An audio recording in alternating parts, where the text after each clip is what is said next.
You're about to watch another exciting episode of the Dungeon Run, but did you know that you can actually be part of the adventure? Tune in live on Wednesday nights at 6 p.m. Pacific time, and you can make your voice heard and help determine the fate of our adventurers. Hope to see you there.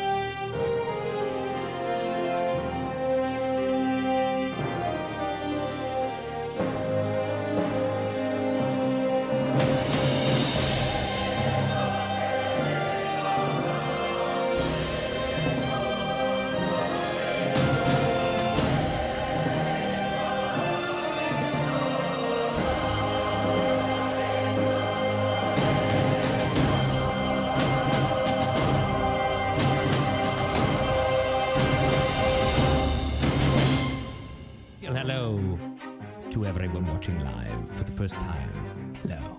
So glad you could join us. I am Lord Ereban, Keeper of Secrets, and your host for tonight's campaign. Together, we stand witness as our intrepid adventurers face terrible danger and most certain doom in their quest for glory, valor, and most importantly, treasure. As you'll see, all of the players are still working from home and practicing social distancing. As soon as the time is right, I'll let all of the players back into my dungeon, of course. Throughout our time together, you will be called upon to help guide decisions made within the game. In addition to our live chat interactions, those that are brave enough can purchase one of our unique props.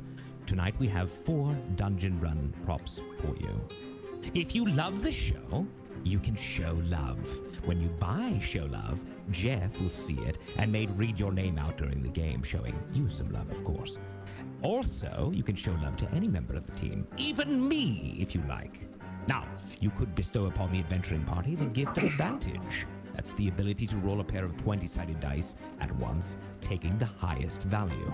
Or you could set the trap of disadvantage. If a player has advantage, this disadvantage will counter it. And if the player does not have an advantage, they will roll a pair of 20-sided dice and take the lowest value.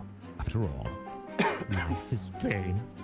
And yes, Milo left his ball out. I told him to put it away, but surprise, surprise, he didn't listen to me. Joke's on him, because we're not using force cards yet. So it doesn't affect the game, but it might still affect Milo. Now, when you give props, please specify which player at the table it is for, or I will make the choice for you. And for all things Dungeon Run, head over to thedungeonrun.fandom.com. There you will find more info on your characters, on our characters, Dungeon Run merch, and the link to the Dungeon Run Discord, where you can join a great community of runners. You can upload your fan art there as well. And to those who have already submitted, I see you, and I thank you. Now, let's meet our brave souls, the cast of characters. Please welcome Jared Kajak as Civ Redfessor. What's up, homie? Homie. All right. Yeah. I'll take it. I like it. I have no Can I problem ask you with a homie. quick question? When Yes? this is all over, can I come over to your house and play some 2-player co-op video game? Because you have a pretty banging setup over there.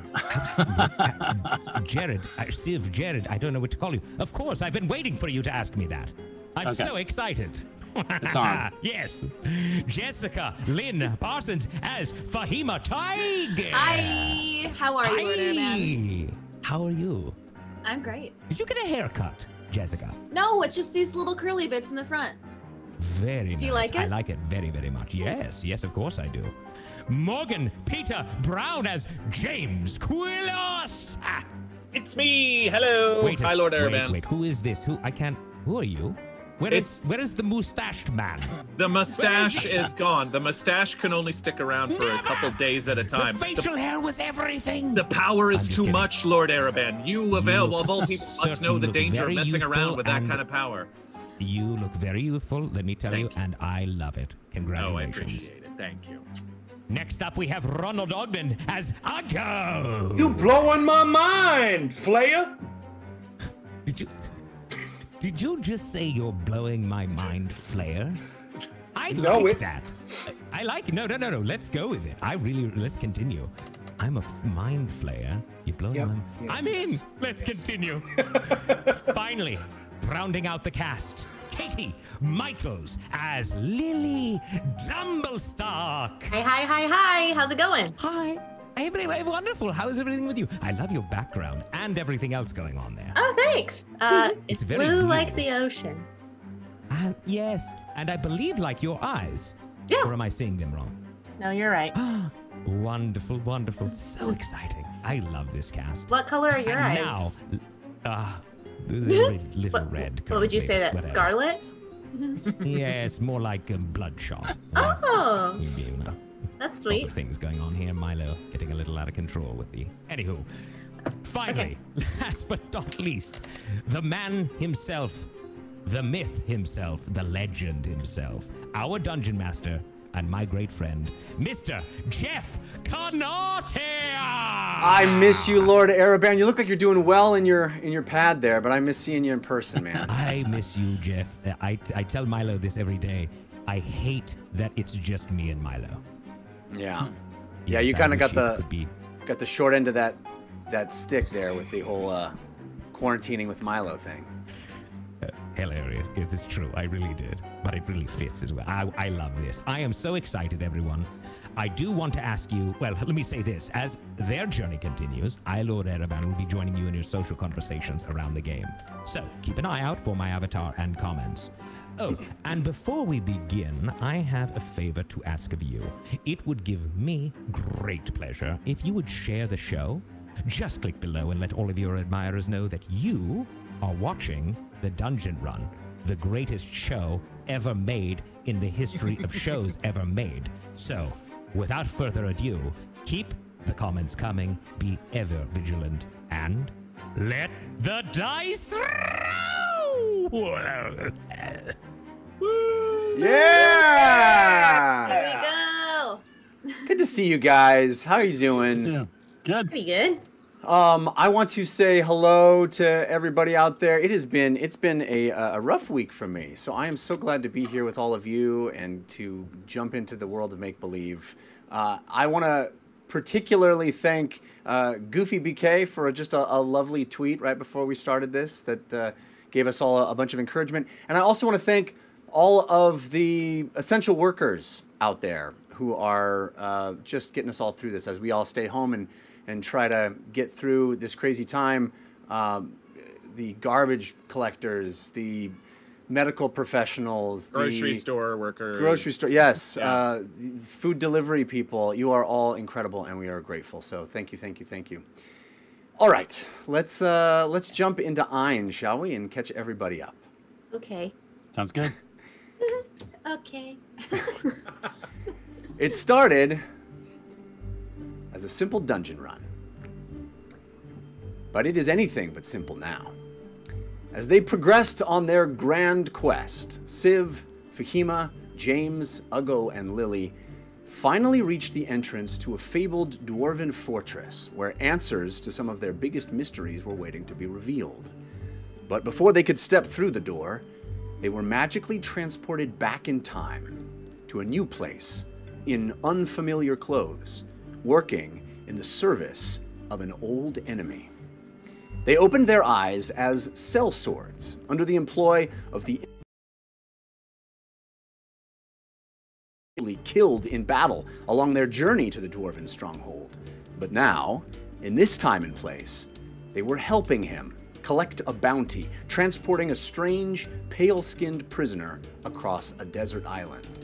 They came to learn that the man in chains was called Choran, and the price on his head was set by the Shazengao Empire.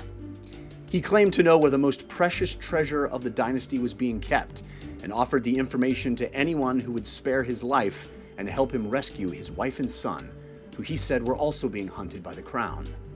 He promised riches and power beyond imagining, and offered proof if the team could get him to the water.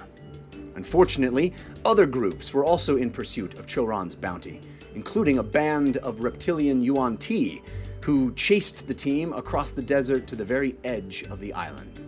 As the death-defying chase ended, Choron used a magical item to transform the dry, arid desert landscape into a flowing island of waterfalls, which he offered to Whitebeard as a gift.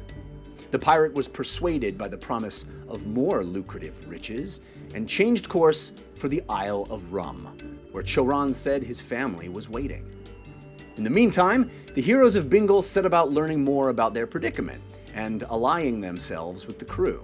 Lily began to sow seeds of discontent, asking the pirates to question their cruel treatment at Whitebeard's hands. Civ bonded with the ship's bosun, Loudmouth, planting the idea that Choron's treasure was cursed. And Fahima began to investigate the animals that the ship was transporting in cages, observing their mistreatment and lack of care. When the ship had to stop amidst strange pink globules attaching themselves along its hull, the team was tasked with clearing off the parasites in the open sea. They descended into a complex, crab-shaped submersible called an apparatus of Quailish to clean the bioluminescent barnacles from the keel. But even as they figured out how to work as a team to operate the unruly machine, their activity in the water attracted the attention of a massive shark. As they hurried to finish the job, the shark bit and chewed on the iron sub, cracking and threatening to sink it. The team decided to abandon ship, and Fahima was the first to leap from the crippled apparatus onto a rope ladder descended from the deck of Whitebeard's vessel. But no sooner had she landed on the bottom rung when an even larger shark, a megalodon, rose out of the water, swallowing both the first shark and the entirety of the submersible whole. Fahima could only watch as her friends were dragged down into the watery depths inside the gullet of the enormous predator. Luckily, Whitebeard's men launched a harpoon into the side of the creature, giving chase as it fled. Inside their apparatus of Quailish, inside the megalodon, the remaining heroes started attacking, ripping and tearing into the fleshy interior of the beast. With iron crab claws extended, they transferred enough energy into the spin function of the sub to cause tremendous damage, forcing the shark to regurgitate the entire vessel to the surface in one whirling, nausea-inducing eruption. However, on the deck of the ship, Whitebeard gave no mind to the well-being of the sellswords in the sub, seeing a chance to defeat the wounded shark and take it as a prize. Fahima secretly used her pet phoenix, Meep, to burn through the harpoon cable, allowing the megalodon to get away and saving her friends. In the ensuing days, the team continued to wrestle with the possibilities and responsibilities of time travel. James cast Sending to his mentor, Hermel Fesh, at Nightstone Abbey, who assumed that the currently 10-year-old James Quillis had somehow managed to cast a third-level evocation. And Civ attempted to forge a lasting memory in a sea of uncertainty by kissing Lily for the first time. Eventually, after days at sea, Whitebeard's itch arrived at the Isle of Rum. Gray skies loomed overhead as the pirates pulled into port at Boster, the largest town on the isle, and the next step of their adventure. Yay. And that's where we pick up this week. Nice. As the ship, Whitebeard's Itch, pulls into port. This is a seaside town. Docks and dock workers abound. There are several other ships that appear to be docked here, each of them being unloaded or loaded with cargo. You see beautiful, what should be beautiful scenery, but it's grim, kind of gray, drab. And there are people everywhere dressed fairly warmly. It's not terribly cold, but it's just kind of gray and overcast. The pirates on Whitebeard's Itch are also making the requisite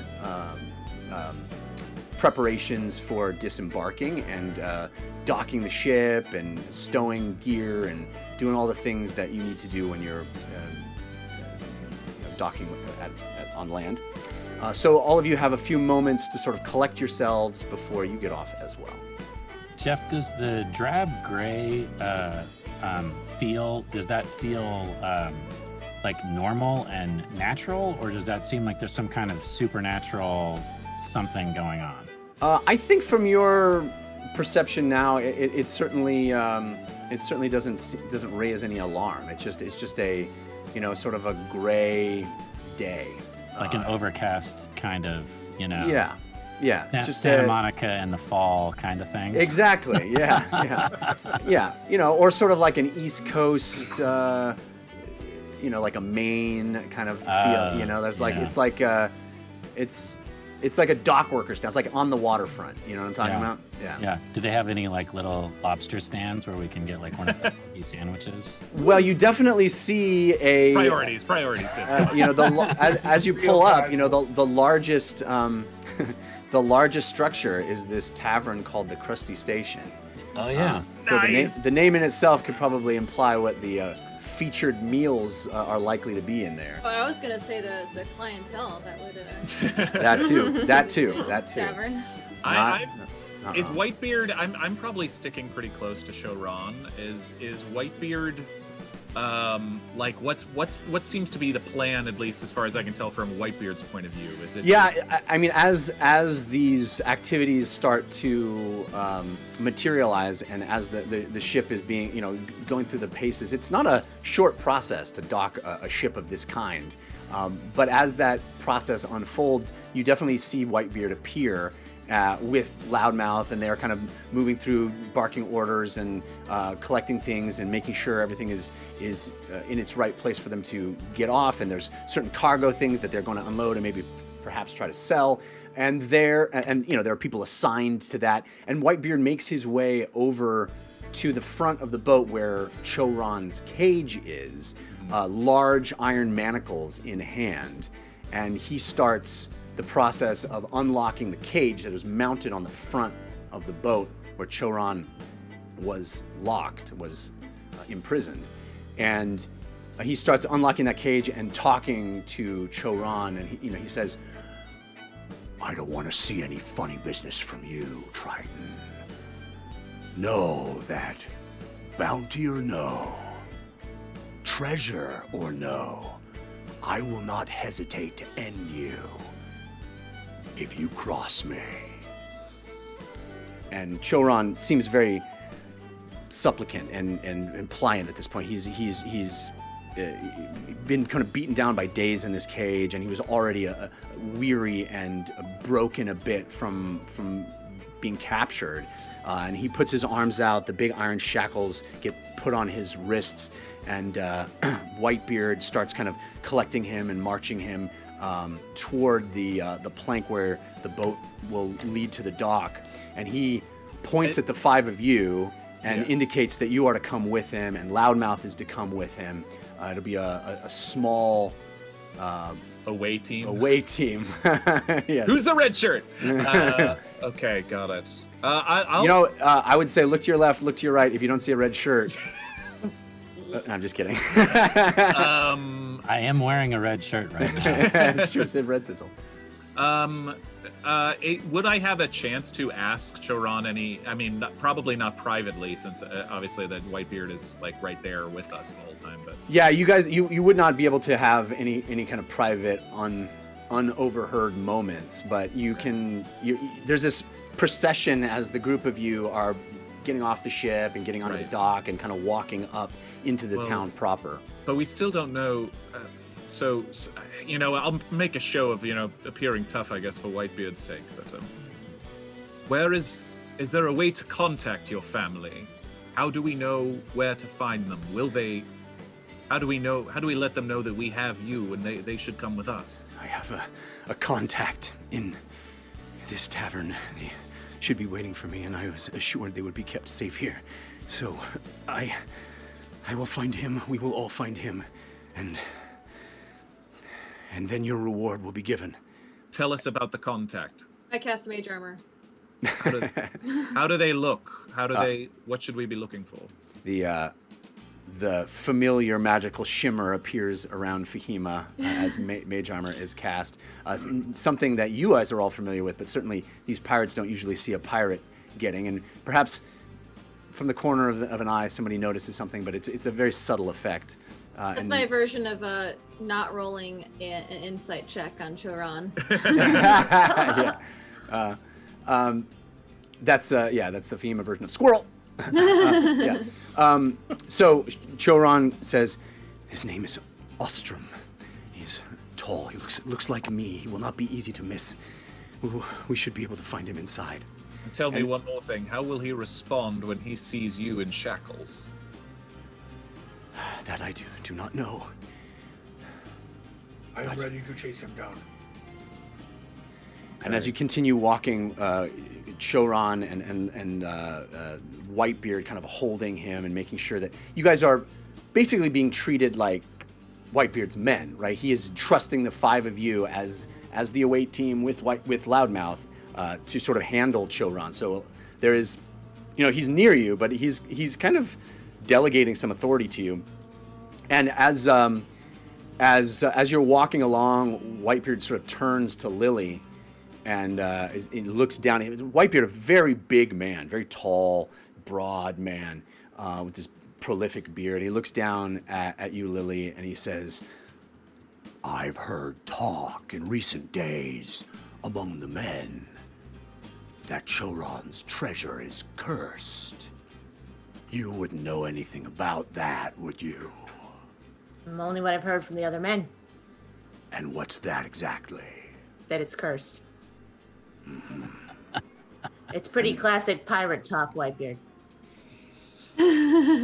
You're lecturing me about pirate talk. Whitebeard, would you like some help that with a the lecture? prisoner? Well, I'd like to interrupt. Sure. Would you like help with the prisoner, Whitebeard?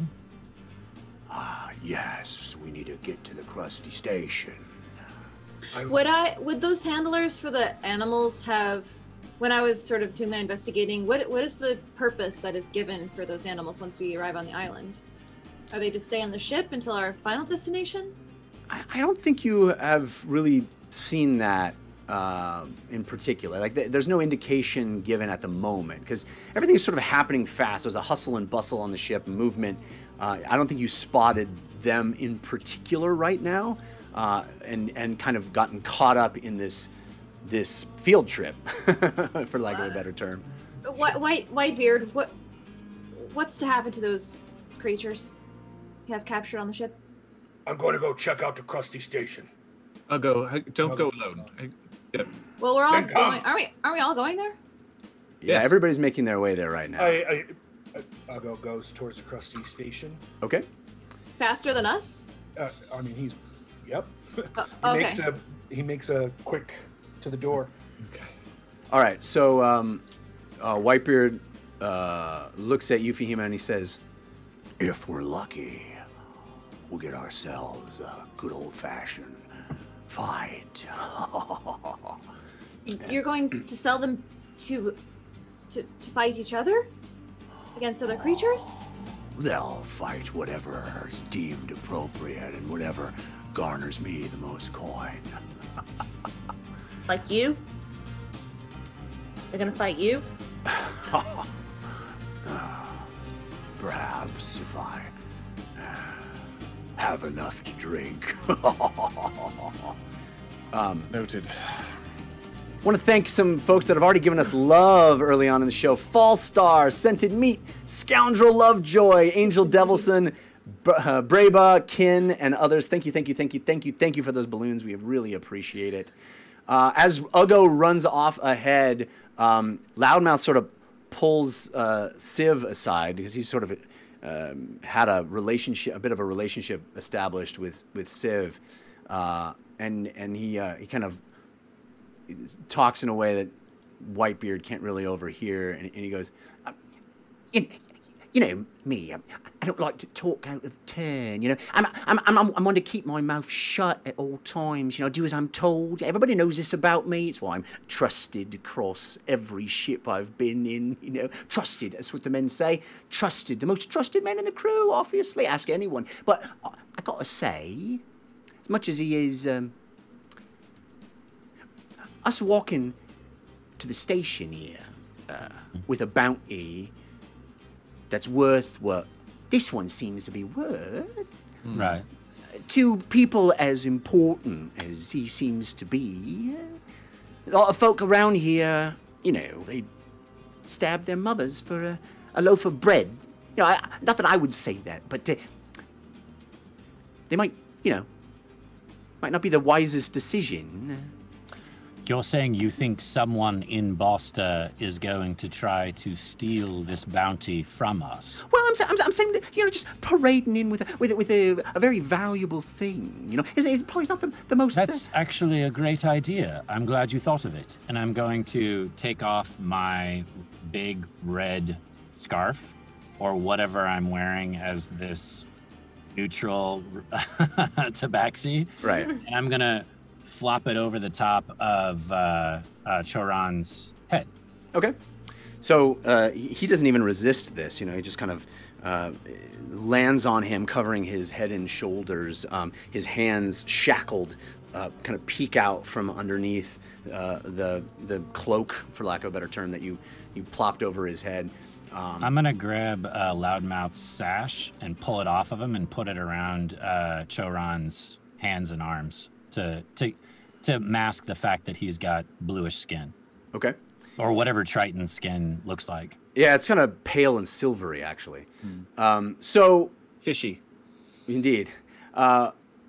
Uggo, you arrive. It's a bit of a walk from the docks, and you pass a lot of activity, work being happening on the dock, as you might expect from a place that's heavily trafficked like this.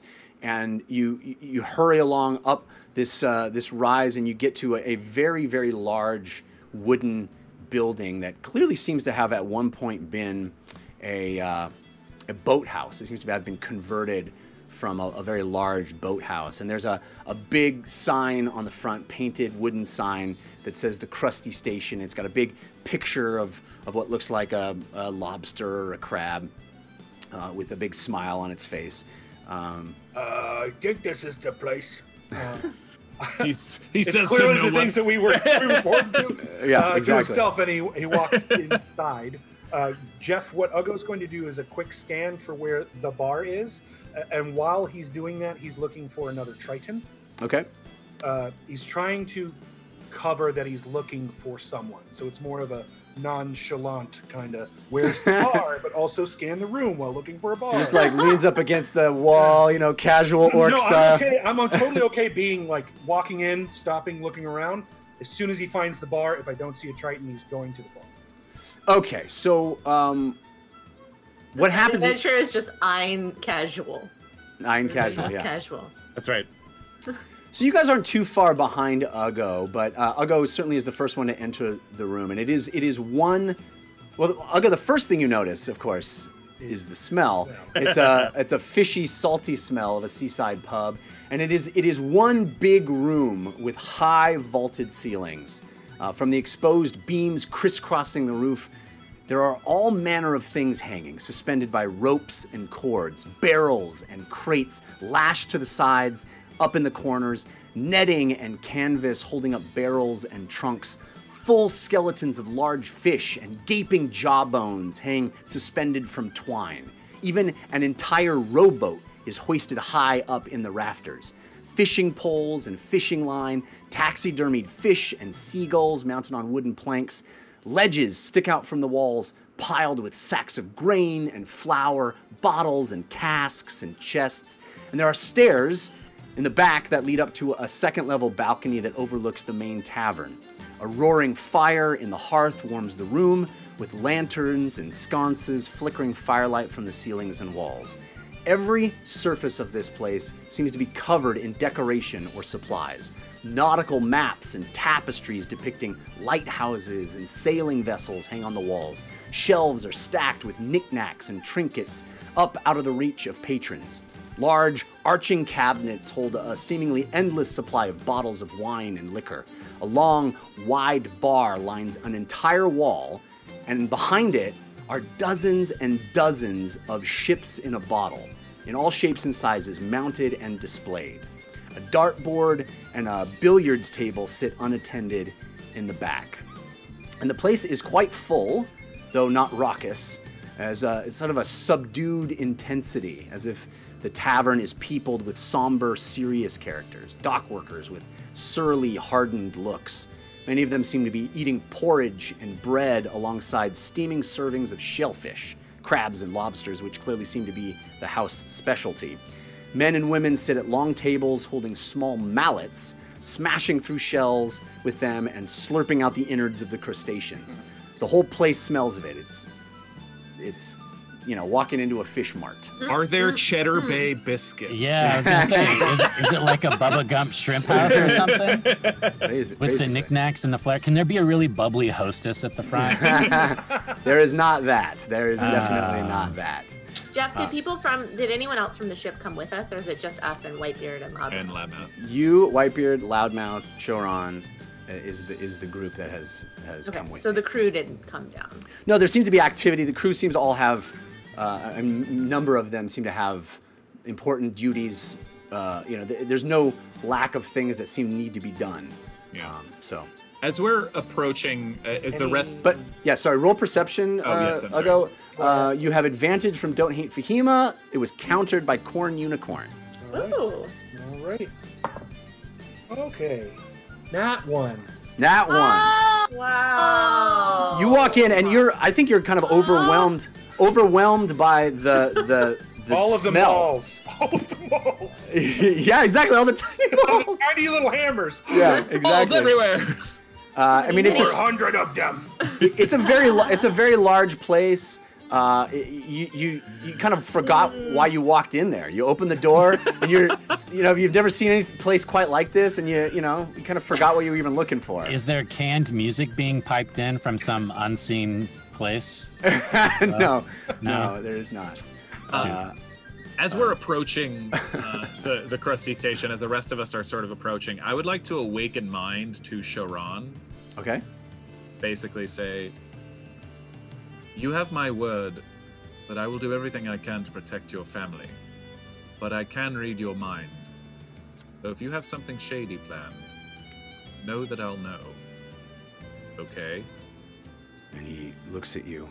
Well, he's got something over his head right now. Oh, that's right. You can't see him. Yeah. Yeah. You see it. You kind of see the shoulders perhaps tense up a little bit in there, but that's about all the indication that you can, because he can't answer you, right? Yeah, I'm holding on to him, so if he says something verbally, I would hear it and I could pass it on to James. Does he say anything out loud? I think he would. At this point, he's heard James in his head a few times, and I think he would assume he sees nothing. He doesn't know the proximity of anybody else. I think he would probably assume that was meant for him and him alone, and would keep his mouth shut. Okay. All right. Sorry, James. I mean, I can roll an intimidation check on it if you want, but it's more just kind of delivering a point. Yeah, no, I think he got the message for sure. Okay. He did have a long conversation with Ugo. Yeah. True. It is not too long before you also arrive at the entrance, and you walk in, seeing the sight. You see a rather flummoxed Ugo standing standing just beyond the doorway. There are so many hammers in here. Yes, there are. Wow. Yes, there are. How big are they? Like this big? Yeah, they're little like things you would break a crab or a lobster with. They're Like a mini, smaller than a gavel. little mallets. Yeah, little yeah, almost like a gavel, maybe a little bit larger than a gavel actually, because you need to have some heft with them. But yeah, they're not Like a meat hammer. I want to try Yeah. to grab one of those. from a person. No, I'm not that rude. Just like when it's used on a table, I just want to take it. I think to steal. Yeah. You want to purloin this. You want to steal You it said and that way. secret it away. I'm Yeah, asking just because Yeah, as I'm walking by a table, I just want to just like scoop one up and put it in my pocket. Okay, roll a sleight of hand check. What you is have happening? You have advantage from Armando 89. We're gonna get thrown out of the Krusty Krab for trying, or the Krusty Station for trying to steal a mallet. That's what's gonna happen. Can I do it later? It was countered by Corn Unicorn. Can I do it like just at some point before we leave? But I'll roll that. I'll roll it is right not. now. It would not escape you the moment you walked in and saw this scene that those are given to you when you order the crab, right? It's like a fork and spoon would be on the side of a table. It's the little utensil that you get when you order the food. So you're more than welcome. It's like stealing the salt shakers off of a table. It's stealing the. Yeah. So yes. Chef, roll your. Did you roll it? Yeah. Well, can I do it later, before we leave, and not right now? But I'll roll right now. I just imagine a stressed out, overworked restaurant manager standing in the middle of the restaurant, making sure nobody steals their mallet. Jessica walks into the Bubba Gump Shrimp Company and like stuffs the menu into her purse. He tries to take like the fake artificial props on the wall. Why no one else takes silverware from restaurants? No. You know what? I have a hard time remembering what it was like to go to a restaurant. So I rolled a 13. Recording this. 13. Okay, yeah. So you This secret supposed to be that big of a deal. I was just going to take one. you grab a mallet and you hold onto it. It's got a little heft to it. It's got some weight. It looks like you could break stuff with this thing, and it's what you're supposed to be able to do with it. It's wooden. It's kind of like carved. They're fairly nice little things.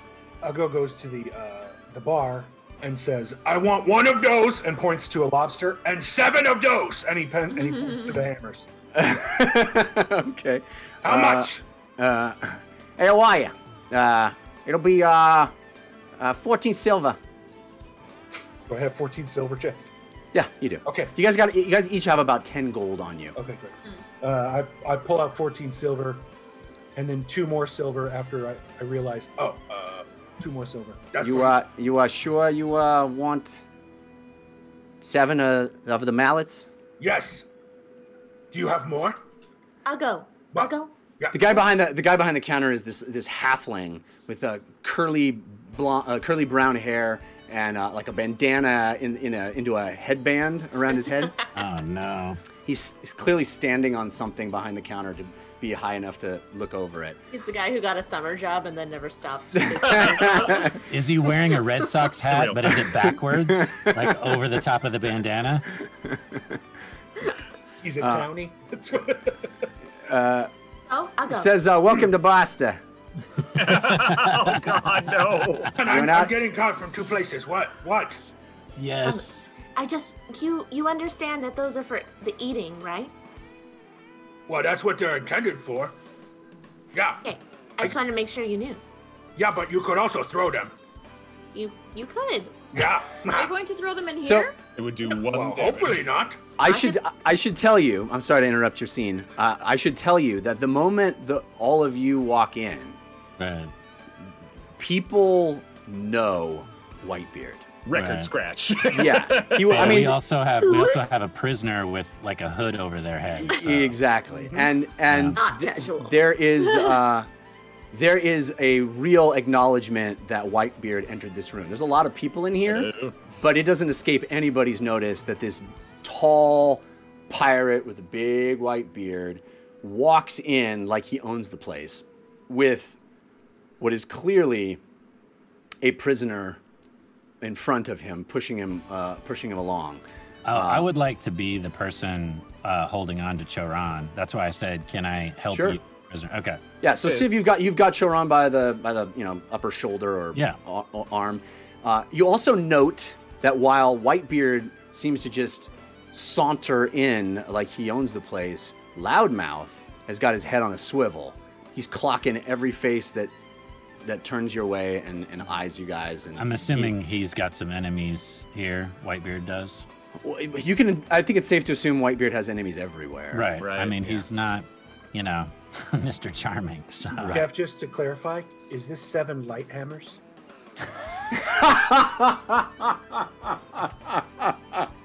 I mean, it's 1d4. I mean, yeah, whatever makes you happy, Ron. Whatever. Great. I know that I don't think 5e has stats for shell crackers. If you want a shell cracker, like 1 damage, he throws it. Oh. No, I think they're not this, right? They're this. They're I think light hammer is much more accurate. All right. Yeah. It's not a mace. It's not a mace. It's not a full hammer, but it's not. If you hit somebody in the head with it, it would be bad. You guys get spells. I get hammers. That's all I get. Okay. You walked into Does each one have property of Crusty you're Station? The surprise I wanted to do for you. Oh, I'm sorry. That's why I was taking it. Still do a surprise. Oh man. More hammers is always good. Yeah. Uggo walked into a hammer emporium, unbeknownst to me. Yeah. The Costco of hammers. Yeah. The other thing you note, Uggo, as someone that walks up and puts in an order at the bar, is that behind the bar, in one of the very few places that there aren't decorations just everywhere, there seems to be a sort of pamphlet scroll nailed to the wall that has a pretty darn accurate drawing of Choran on it. That says, by order of Her Majesty the Princess of Shazengao. Oh no! Good thing you covered his face. And it has the bounty amount on it. How much? It's 5,000 gold. Little man, can I have that? Can you have what then? The thing hanging up behind you with the face on it. The poster. You want to look at it? Forever, yeah. Well, it was given to me by some very, let's just say, passionate people. Okay, you think they will return more passionately and give you another one? I'm just trying to do my job. All right. You want to look at it? You can look at it. I don't want to get in trouble. All right, fine. I have this overwhelming craving for clam chowder right now. I want to go to Red Lobster right now. If he hands it to me, I'll be right back. Yeah, he does hand it to you. Yep. Yeah, and I walk over to Civ. Yes? Yeah. Oh, thank Look you. at that. Yes. This will come in very handy. No, look at it. I gotta return it. Oh, right. Yes, I knew. Yeah, I know. 5,000 gold. Oh. Well, I'm late to the party, clearly. by order of the Princess of Shazengao is exactly what it says? Yeah. Okay. Yes, that part is very helpful, Uggo. Thank you. You're welcome. And you see, and as this is happening, Whitebeard finds himself an empty table, and he sits down rather ostentatiously. It's like he's taking ownership of the table itself. He's like plumps down. This is my, this is how he operates. I return to the bar and drop off sorry, James, one quick, and request the best mug of beer he has. Beer? You want a beer? Yes. Some lager? You want some lager? And as soon as I'll exchange the gold with him, and as soon as he gives it to me, I take it to Whitebeard. Okay. And you hand the stein to Whitebeard, and he goes, "Oh, mighty kind of ya." He chugs it, slams the stein on the table, frothing foam around his white whiskers, smacking his lips. Everything he does is big, And then Uggo sits at the table. Okay. Listen, I will audibly, not awaken mine but to Choran, to the hood over Choran. Listen, everyone here in this bar, if they knew who you were, we would have a lot of problems on our hands. So I'm going to need a little bit better description of your friend than he's tall. Lily, are you able to disguise him? Take this off my head and I will find him for you. I don't understand. That is a very bad idea. I'm going to sit him down at the chair next to Whitebeard, and I'm going to stand immediately behind him. For your sake and ours, that is a very bad idea. There is a wanted poster with your face very clearly drawn on it, hanging behind the bar. So for your sake and ours, let's not do that. I'm going to guess that you'd find something like that in every bar in Ain. Well, do you want to get your family or not? Yes. He is pale-skinned, like me, tall. He's got green hair. This can't be many Tritons here. Okay, all right, good. James, if you want to go look for him, I'll stay here. Yes. I'll also help investigate. Yes, yeah. Fahima, come with me, please.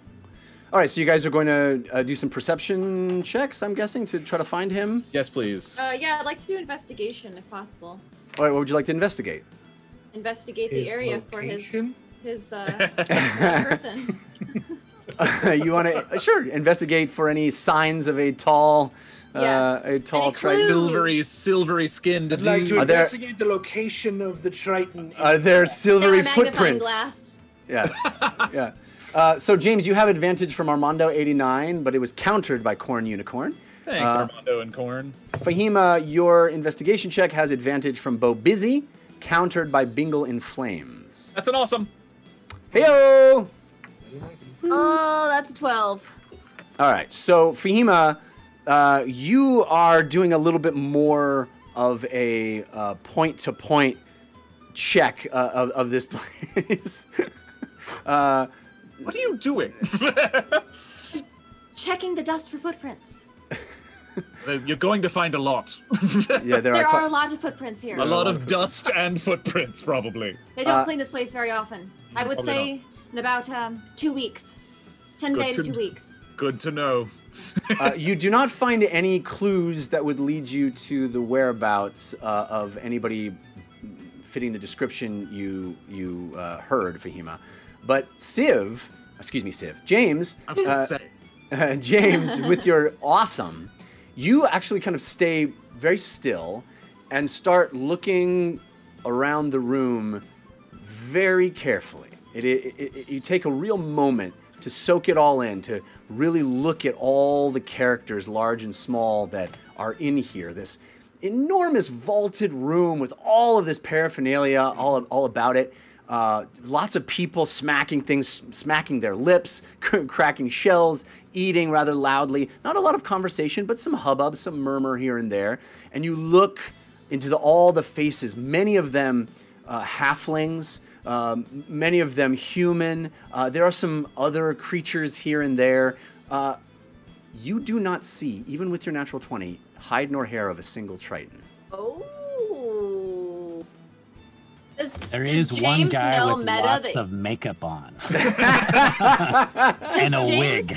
know There's that a he did a really good job looking, like natural 20 worth of good job looking, and he's. I think he feels pretty confident that he has scanned the room. Like I said, he took his time. He was calm and calculating about it, and I think he feels confident that if the person you were to meet was to be hanging out in here, in open sight, that is not the case. I'll say to Whitebeard and to Choron, basically all the rest of us at the table, he's not here. What do you Well, mean he's maybe not here? Maybe he just hasn't shown up yet. It's possible. Maybe he's disguised. How Now, long? Did you say there was a place above? There was like steps that go. Yeah, there's a sort of a balcony level. Right. Can't think of words. Can we see all the way up there, or would you have to go up there to see who's up? You certainly, to really get a look at it, you'd have to go up there. But it is Does it not. look It's not like a private? full. It's not like a full second floor. Okay. It's like an open balcony. You know how in a lot of, like, if you were in a club or something where Right. you could go up and there's like a railing you can look Okay. over. That's kind of how Is it is. it- Just a hanging out area. You know. Is it? It's public. Like people can go up there. It seems to be the case, although it does seem to also function as a way to access some of the elevated supplies that they're hoisted up into the rafters. It's not like somebody could be hiding up there and we wouldn't see them. You don't get that sense that, Okay. that it is a real hiding space or it's not like an attic space or anything like Right. that. Right. Does magic seem to be accepted here? Like if we were to do magic of some sort, would that be fine? I mean, you don't get any particular indication that there is, moratorium like you experienced in Turles back in your own time. Certainly, anywhere where you just cast magic, people are going to take notice of it. And this doesn't seem to be a place where a lot of magic users are hanging out. But I don't think there's anything particularly prohibiting it. Okay. We are awfully snooty as magic users, Indeed, nobody likes a mage. and chronically allergic to shellfish. They all study over in Harvard. The other side of town. They have it, boys. Well, listen, Choron, Did you tell him to basically stay here for days, or was there a specific time or span of time that he should be here? It's true.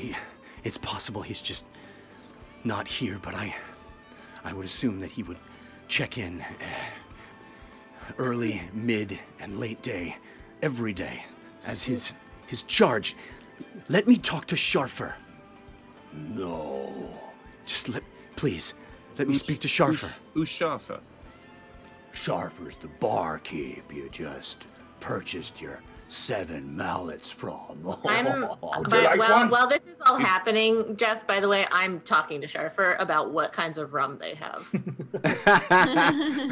Okay. Sharfer is telling you at length that this where you're on the Isle of Rum. You're in the tavern in the biggest city. I'm legitimately fascinated. Yeah, but Jeff, we want to hear you tell us every single bottle of rum that's on the wall. There's a lot. So she's having one of those conversations, as I picture, and telling him he wouldn't do this, but like we're bartender to bartender, like, oh no, you got to try this one. Try this. Yeah. You're getting a rum flight.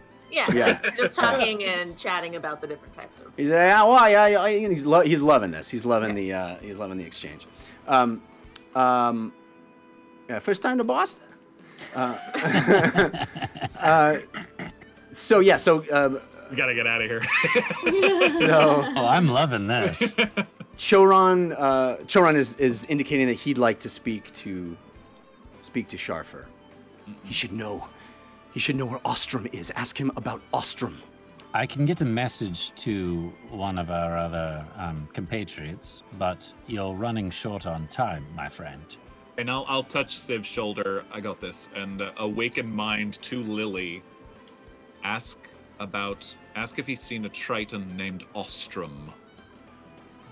Oh, this one's good. It's got kind of a sweet finish. Question, not rum related. You guys get a lot of Tritons in here? You're asking about Tritons? No, not a lot of Tritons in the Crusty station. No. You ever heard of one named Ostrom? And his face falls, and he goes, "What was all that? You're just talking to butter me up. I don't know nothing. I run a nice establishment in here.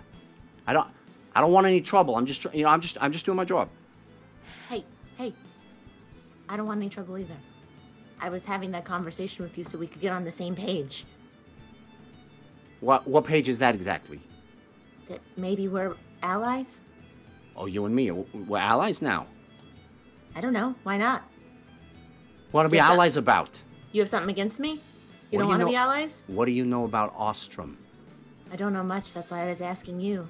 You seemed like a trustworthy person. I thought I would ask you. Are you with the big one, with the orc? You with the orc? Kind of. The one that wanted the poster? Okay, listen, hey. Hey. I'll serve you. Hey. From bartender to bartender, not always a pirate, okay? Listen. I may have information for him, but I can't let the guy at the table over there, the one with the beard, know that I'm asking White beard? What do you want me to do here? Get killed? No, I don't want any of us to get killed. Do you want to get killed? No. Because I could go over there and tell him that you're threatening one of his guys. Why would you do that? I don't know. That would be a horrible move. That's why I'm trying to be friends with you. Terrible. Terrible, okay? I misspoke. Horrible and terrible, it works. I don't know what you want, but I can serve you some drinks, and I can serve you some food. I'd be happy to serve you some lobster, whatever you want. On the house. I'm trying to help a friend. Who? I guess I gotta know if I can trust you. Well, seems to me you want my help. It's true. So, it's fine by me if you want to just go on your merry way. I don't understand why you got so defensive when I said his name. Oster. The truth is I don't know him, okay? But the truth is I also think I need to know him. Well, he's not here. Have you seen him lately? No. He's not here. And that's the end of it. I don't know who you are, and I don't want to... Listen, I don't want any trouble. I don't want trouble either. I ordered lobster! Oh, yeah. I got lobster coming right up. Hang on. I'll send a message to James and say, I think he knows who he is, but he seems very defensive when I ask about it. Mm-hmm. Got it. All right. Are we supposed to... Is he... What do I need... What do I... Stand by. Yeah, stand by. We'll figure something out. Jeff, when I look around, are there a bunch of armed men in this room? No. No, this doesn't look like there are guards or constabularies or anything like that. So not very many people with weapons. They're just like blue collar guys. Yeah, blue collar guys. Okay, yeah. Great. I'm gonna eat some cheddar biscuits. That's what I'm doing. Jeff, if it takes longer than 30 seconds for him to bring the lobster, yeah, he up and goes where he went to go get the lobster. Where he went to go get the lobster? Even if it's behind a bar. Oh, God. Okay. All right. So if I see Uggo coming, I would intercept this move. All right. Just to be clear. As you know, he's kind of back to the kitchen area, and you beeline it toward the bar, and Lily, you see Uggo moving stridently. What? What are you doing? I'm gonna go get my lobster. Hey, can I just tell you something about etiquette at a restaurant? Sure. I don't know how it works, like what your standard inn is like. Well, yeah, I've talked about this before. Orcs say give me, you don't give me, we fight about it, who win gets. Okay, so at and I don't want this to come off as me condescending you or telling you something. I just that you might already know. I just want to be clear. At a normal establishment like an inn or a bar, you don't go back into the kitchen. It's considered very rude, and Not they normal. would take it as an attack. Not normal. Yeah. And as you guys are having this conversation, he comes back out and he's got this plate with a big lobster on it. It's got its own little hammer on the side, and he's like, I guess you don't need another hammer. I'll take it.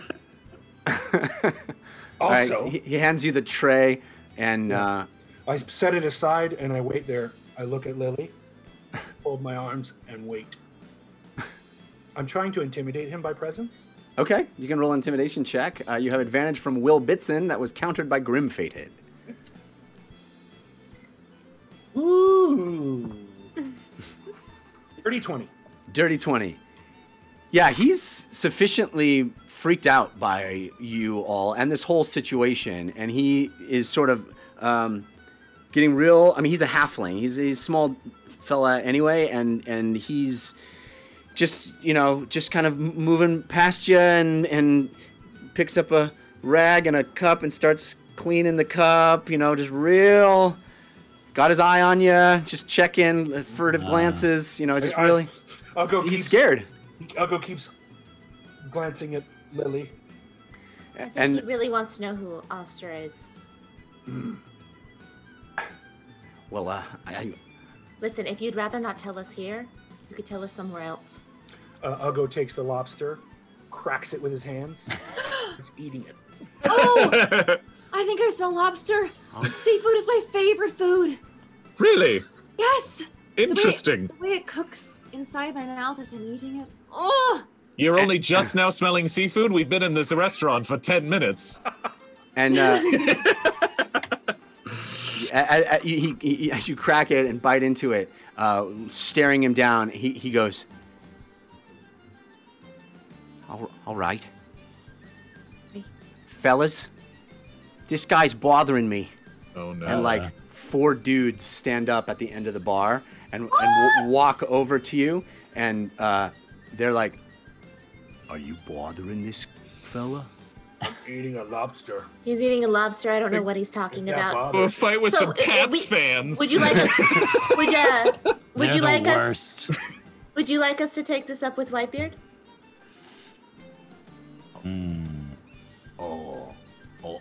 All right. Because I can. We don't want any trouble. He's the one I'm working with. We don't want any trouble around here. We just want to.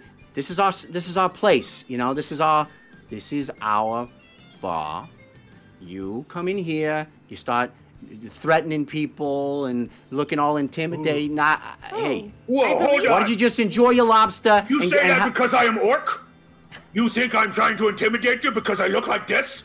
That's very offensive. That is true. All that of you, is- calm down. And then 3 more guys stand up and look over. The whole place is standing up.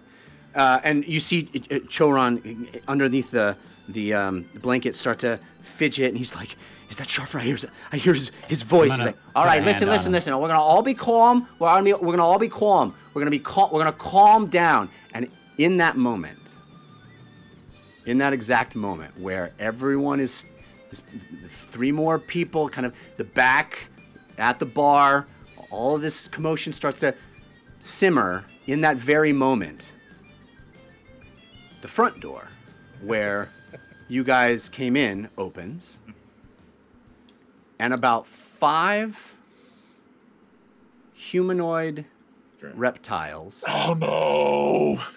walk in. They look like snake men. Okay. And they walk in. Jeff, as soon as they make a step, Yep. small hammer, face of the reptile people. Reptile people. Right. Yanti, they were already after us. All right. So you throw the mallet. It goes. Roll me an attack roll. You have advantage from Uggo Dumbthistle. I kind of wanted you to throw a lobster instead of the mallet. That's just me. You have advantage from Uggo Dumbthistle, countered by Bingle and Flames. Oh, Bingle and Flames. I would have been mortified if you threw a perfectly good dinner at them. I would argue, Uggo, that maybe you were so caught up in this conversation, you wouldn't necessarily even clock these guys coming in. But I love this move, though. We're gonna stick with it. I mean, look, they tried to kill us. Wait, I get it. Are they dressed the same as the Yanti that were in hot? It certainly looks like. Okay. I just saved James from them. I am not messing around. It's okay, Uggo. You don't have to justify. So what was your roll? Okay. 18 to hit. Okay. It hits one of the snakes right between the eyes, their little snake eyes, clocks him. He takes max damage. And in that moment, this place goes bonkers. Everybody stands up. And it is an old-fashioned bar fight. Everyone's fighting. It's just like this crescendo of fight. You see immediately as the hammer hits the snake between the eyes, you see a Whitebeard stand up and flick his whip. It goes into around the neck of one of the snakes. He pulls it down. They smack their head on a table. Blood explodes out of their face, and it is just pandemonium. Everybody, all the tables, every dock worker in this place stands up and starts throwing punches. Roll initiative. Oh no! Jeff, I feel like there has to be a sign on the wall that says, "It has been 23 days since our last bar brawl," and someone is casually walking over there and erasing it and then as things are being tried. So, yeah, we're in a bar fight. This is going to be crazy. So, actually, first, Lily, why don't you roll me a history check? You have advantage from Rogden, our own Ronald Ogden. Countered by Grimfaded. She said she wasn't gonna do that. She probably did it before you did your thing, so. Okay. So history, I got a 18. Okay. And initiative, I got a. Well, we'll do initiative in a second. Okay. So history 18. As somebody that's been around bars your whole life, you've seen a bar brawl or two in your time. It's not something that happens a lot in Bingle, but And it happens. it happens. And you know that in a bar fight, it's a different kind of fight than any other fight.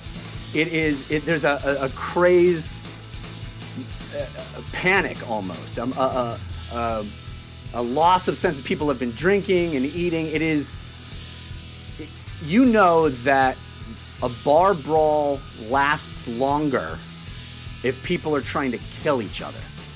That usually bar brawls are just trying to incapacitate your opponent. The drunk people. The drunk people, right? That because it thrives on panic, it thrives on chaos, and as soon as there's lethality involved, it's just going to get worse. Right. So you, I think, are very, very clear, and maybe all of you kind of sense that the best way to finish this isn't necessarily to murder everyone in here. No. But Jeff, we're gonna kill every single person in this bar. This is your game. You're welcome to do it. But I want to tell you that every single person in this bar is fighting. There's no person not fighting, and it is. We're gonna handle it. No toddlers in high chairs. No, it's not that kind of an establishment. There weren't any young teen in here prior to that. No. Okay. No. Okay. They walked in the door. Yeah. They saw Whitebeard, and then one of them got hit in the face with a Small hammer. crab cracking mallet.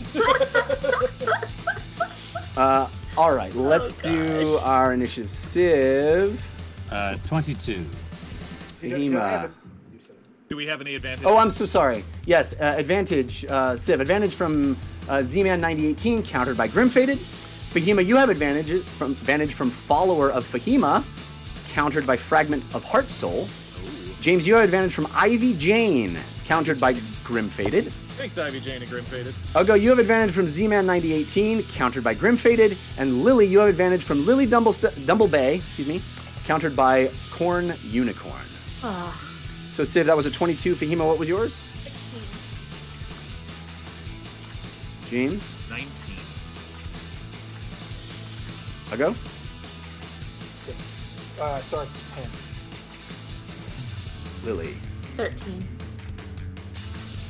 Okay, so we go Civ, James, Fahima, Lily, Ugo. When does the bar and Whitebeard and the Yuan T go though? At all. The bar goes after every one of you. Okay. Awesome. And we're going to treat the bar as one creature. It just Gonna gets take legendary actions against us. it just gets to go after every single person goes, Amazing. including Okay. Whitebeard and Loudmouth and Choran. Okay. Looks like attacking a swarm of people. It's a swarm of people. Hey, Yes. Jeff, Yeah. do you know about how big the bar floor is? It's quite large. It's quite large. It is, like I said, it was a boat hangar, right? This was a boathouse. It's where a ship the size of the one you were riding on would be housed. Okay. Except it was converted. It's this big place. Okay. So, we are in it. Civ, you're up. What happens immediately? This snake person gets hit in the face. Another snake person picks up something and throws it. And there are punches being. You were sitting at the table, or standing actually behind Choran. Yeah. Someone behind you picks up a chair, throws it. You hear a punch and a breaking of a bottle. There are people grabbing each other by the lapels. Even people that weren't involved in your dispute. It's just a bar fight. Yeah. So, what would you like to do? So Civ is not a complete stranger to massive chaotic battles like this, and I can't see him really wanting to be a part of this because there's not anything to gain. So he's going to grab Choran and he's going to pull him underneath the table. Okay. And he's going to put Choran in a chokehold. All right. Give me a. And then I'm going to whisper in his ear.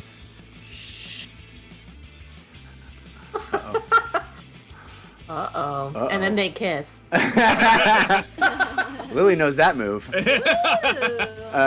Civ does it for So everyone. roll me a grapple strength check. You've got advantage from Just Jewels, countered by Grimfaded. I'm imagining a lot of this fight will be skill checks. You're welcome to use anything in your repertoire, but feel free to use skill checks. So you grab. Do I get any bonuses because he's restrained? I don't know. Grappling. Yeah, why don't you roll with with a restrained advantage? person. Okay. Even though the advantage in the, in the prop layer has been countered, we'll give you game layer advantage. Okay, and I'm not trying to kill him. I'm just trying to knock him out. Right. Okay.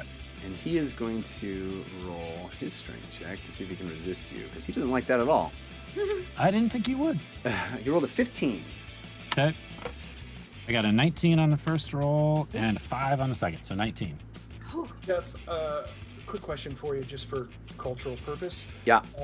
Yuan-ti are not usual, like, walking around humanoids, I'm assuming? You don't usually find them most places, no. So so it would be reasonable to stoke fear of Yuan-ti in other people? Like, those are bad snake men. Oh my god, they're coming to kill us. Yeah, I mean, you attack them as soon as they walked in the door, but it doesn't seem like it's the first time they've walked in that door. Gotcha. Okay. Okay, so you grab Choron and you grapple him and you pull him under the desk and you hear him as he's kind of choking and he's like, "Let me speak. Let me speak." So Creepy. as that happens, what? It's just Jared being a It's creep. just shushing quietly in his ear. All right. Let me pull up my... All right, so immediately over in front of you, Uggo, and Lily, the now 6 people that had stood up and just saw you create this brawl, and one of them reaches, smashes a bottle on the table, and takes a swipe at you. Oh no! So that is Me? It's an old-fashioned rumble. yeah. So that's a 12 to hit. With Probably a a broken miss, right? bottle, though. I mean, That's that's 12 to hit's a miss, right? Yeah. Yeah. And then so they have 2 melee attacks. And then another one's going to take a swing at you. Oh, that's a 20. So I'm sure that hits. Wow. And that will be... She doesn't look like Lily. She looks like a pirate. She still looks like a pirate gnome, though. I mean, come on. Who hasn't wanted to punch a pirate gnome? I mean, let's be honest. She's been a pirate orc this entire time. We Oh, just could be. haven't Just a addressed very it. short pirate orc. Baby orc. Baby orc. Baby orc. Orc. All right, that is a... Baby orc. Do. That's 17 points of damage. Oh my gosh! Ow! So it's like these, these fists come at you from everywhere. It's more than one person. They were standing up, they were ready to fight, and then just paw. There's the sound of a bar stool being slammed. People are being knocked into things. There's smashing glass, and it's just chaos all around you. James, your turn. I reset my nose. Okay, can I see Sharfly? Was that the name of the bartender? Sharfer, yeah. Sharfer. He's right there with Uggo and Lily. He's behind the counter in this scrum of guys that were defending him to Uggo and Lily. Are the Yuan-ti still grouped at the door? Yeah, they didn't really get very far in. Okay, cool. But they're, everybody's moving at this point, and it's chaos. All right, here we go. I'm going to pull out the arcane focus and use my Eldritch Invocation, Dreadful Word, to cast Confusion on the Yuan-ti. Okay. It is a 10-foot radius sphere centered on a point. So that's a 20-foot sphere. I imagine I can get all of them in there. Yeah, I think probably so, yeah. All right, so just right on top of them, just basically want to distract them all over the place. So all of them need to roll a Wisdom saving throw. All right. We'll just roll 1 for all of them. Well, actually, no, I should roll 5. Yeah. Make sure that they're okay. Yeah. So that's a 3. That's a 15. That saves. That's a 7. That's a 15. And that's another 7. Okay, so I've got three out of the 5. Yeah. The spell assaults and twists the creature's mind, spawning delusions and provoking uncontrolled action. So on their turn, you have to roll a d10, and that will determine what they do. All right. It's gonna get fun in here. I basically, as I'm doing that, I throw that towards them. I will try to, with a bonus action, awakened mind to Sharfer and say, "We have Shoram. He's here in the bar. Please tell us where Ostrom is." And I'm basically like, yeah, I want to just. So that message appears in his head, but he doesn't know where it's coming from at all. Okay. You know, the bar is now, it's chaos. It is chairs being thrown. It's punches being thrown. It's people being knocked onto the floor. Somebody runs and grabs a pool cue and snaps it over their knee. And, it is every Old West movie you've ever seen, right? But does he look anywhere? Does he? Where? Well, he definitely. You definitely see that it lands on him. Yeah. Is there like a show of what is it? Of recognition. Yeah, recognition. Certainly, if you're looking at him as you cast it, you definitely see something flash across his face that is clearly recognition when that name hits his ear, or his mind, I should say. Okay, got it. Jeff, quick question for you. I didn't ask before because you're kind of using the bar fight as a swarm, but I have Sentinel, which is when something within 5 feet of me attacks somebody other than me, I get an opportunity attack. Okay. Off against Lily. Yeah, you can use your opportunity attack. Certainly, go for it.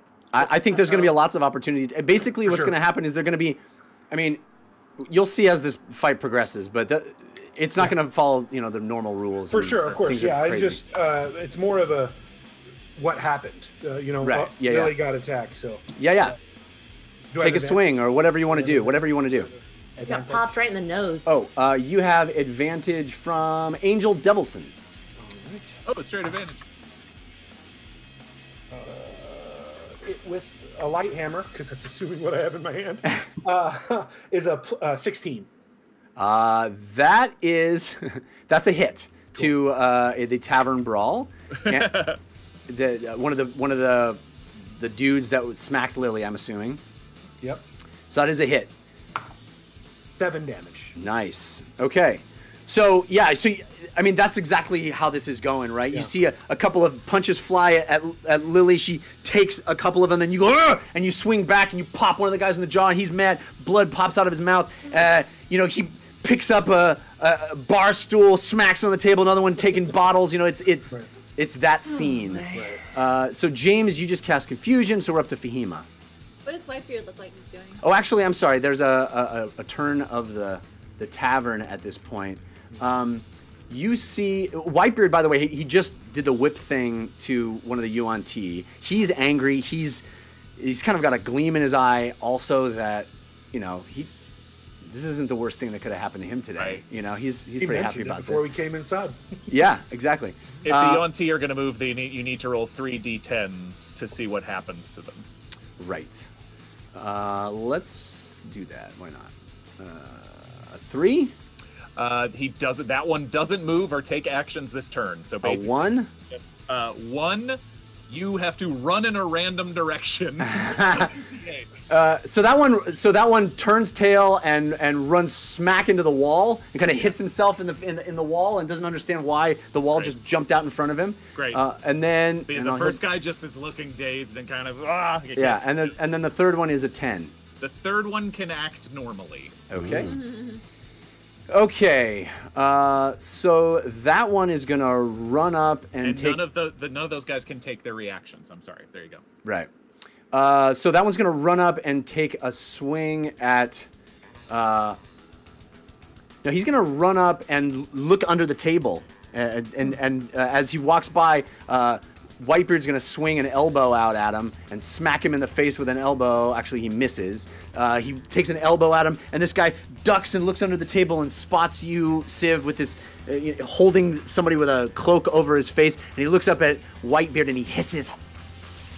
And then the tavern. At this point, there is somebody that starts throwing darts from the dartboard, just throwing them into the crowd. So we're going to see if any of those land. Yikes. There's one at you, Fahima, that was a natural 20. Oh no! Eyes. So that is. Yow! So that is 14 points of damage. Holy cow. Yeah. These are swarm rules, so it's like, it's just the chaos. Yeah. It amplifies everything.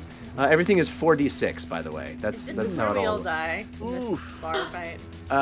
And then one more. Massacre at the Crusty station. There's one more attack that goes at James. That's a 3, so it'll miss. And so we're up to Fahima's turn. So Fahima, you just got pegged in the face with a couple of darts from the dartboard.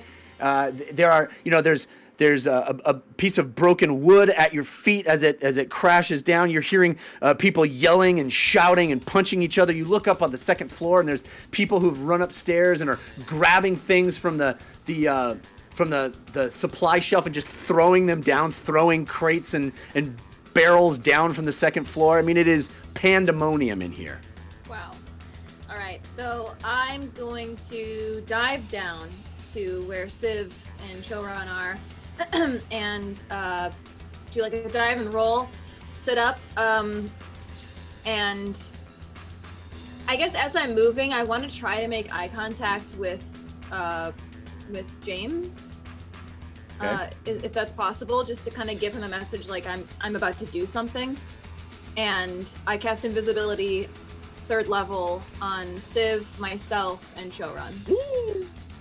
Okay. Nice. Nice. Now I don't have to choke him out. Thank you. So you do this dive roll and. Yeah, I'll also kind of like peek up my head and make eye contact with Civ and be like, okay, I'm about to do this. Let's see if I want to see. All Let's right. roll me a stealth roll to see if anyone spots you popping out, popping into invisibility, because they were hidden.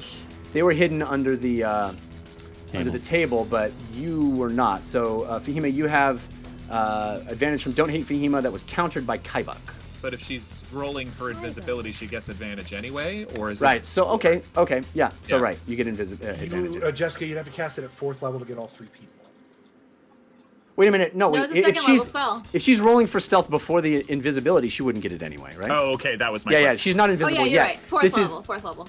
Yeah, this is not rolling for stealth as an invisible person. It's seeing if you manage to be spotted popping out of existence. You know what I'm saying? Okay. Yeah. Okay. So it's a straight roll. Myself, is it anything at all? It's a good roll. It's a good roll. Dexterity. +1, 17. Oh yeah. So you do this kind of dive underneath behind a table leg as the sounds of smashing are happening around you and above you. You see a tooth land on the ground by you and kind of skid to a stop with some trickles of blood behind it. And you cast your spell and you pop into invisibility, as do Civ and Choran. Okay. And then I'll just say, time to go. Run. In that moment, you see Whitebeard stand up and march across the room, pick up one of the snake people by the neck, slam him on the front of the bar, and push his face along the surface of the bar, smashing into goblets and wine glasses as he goes, and the snake man along the edge, doing a ton of damage to the Yuan Ti.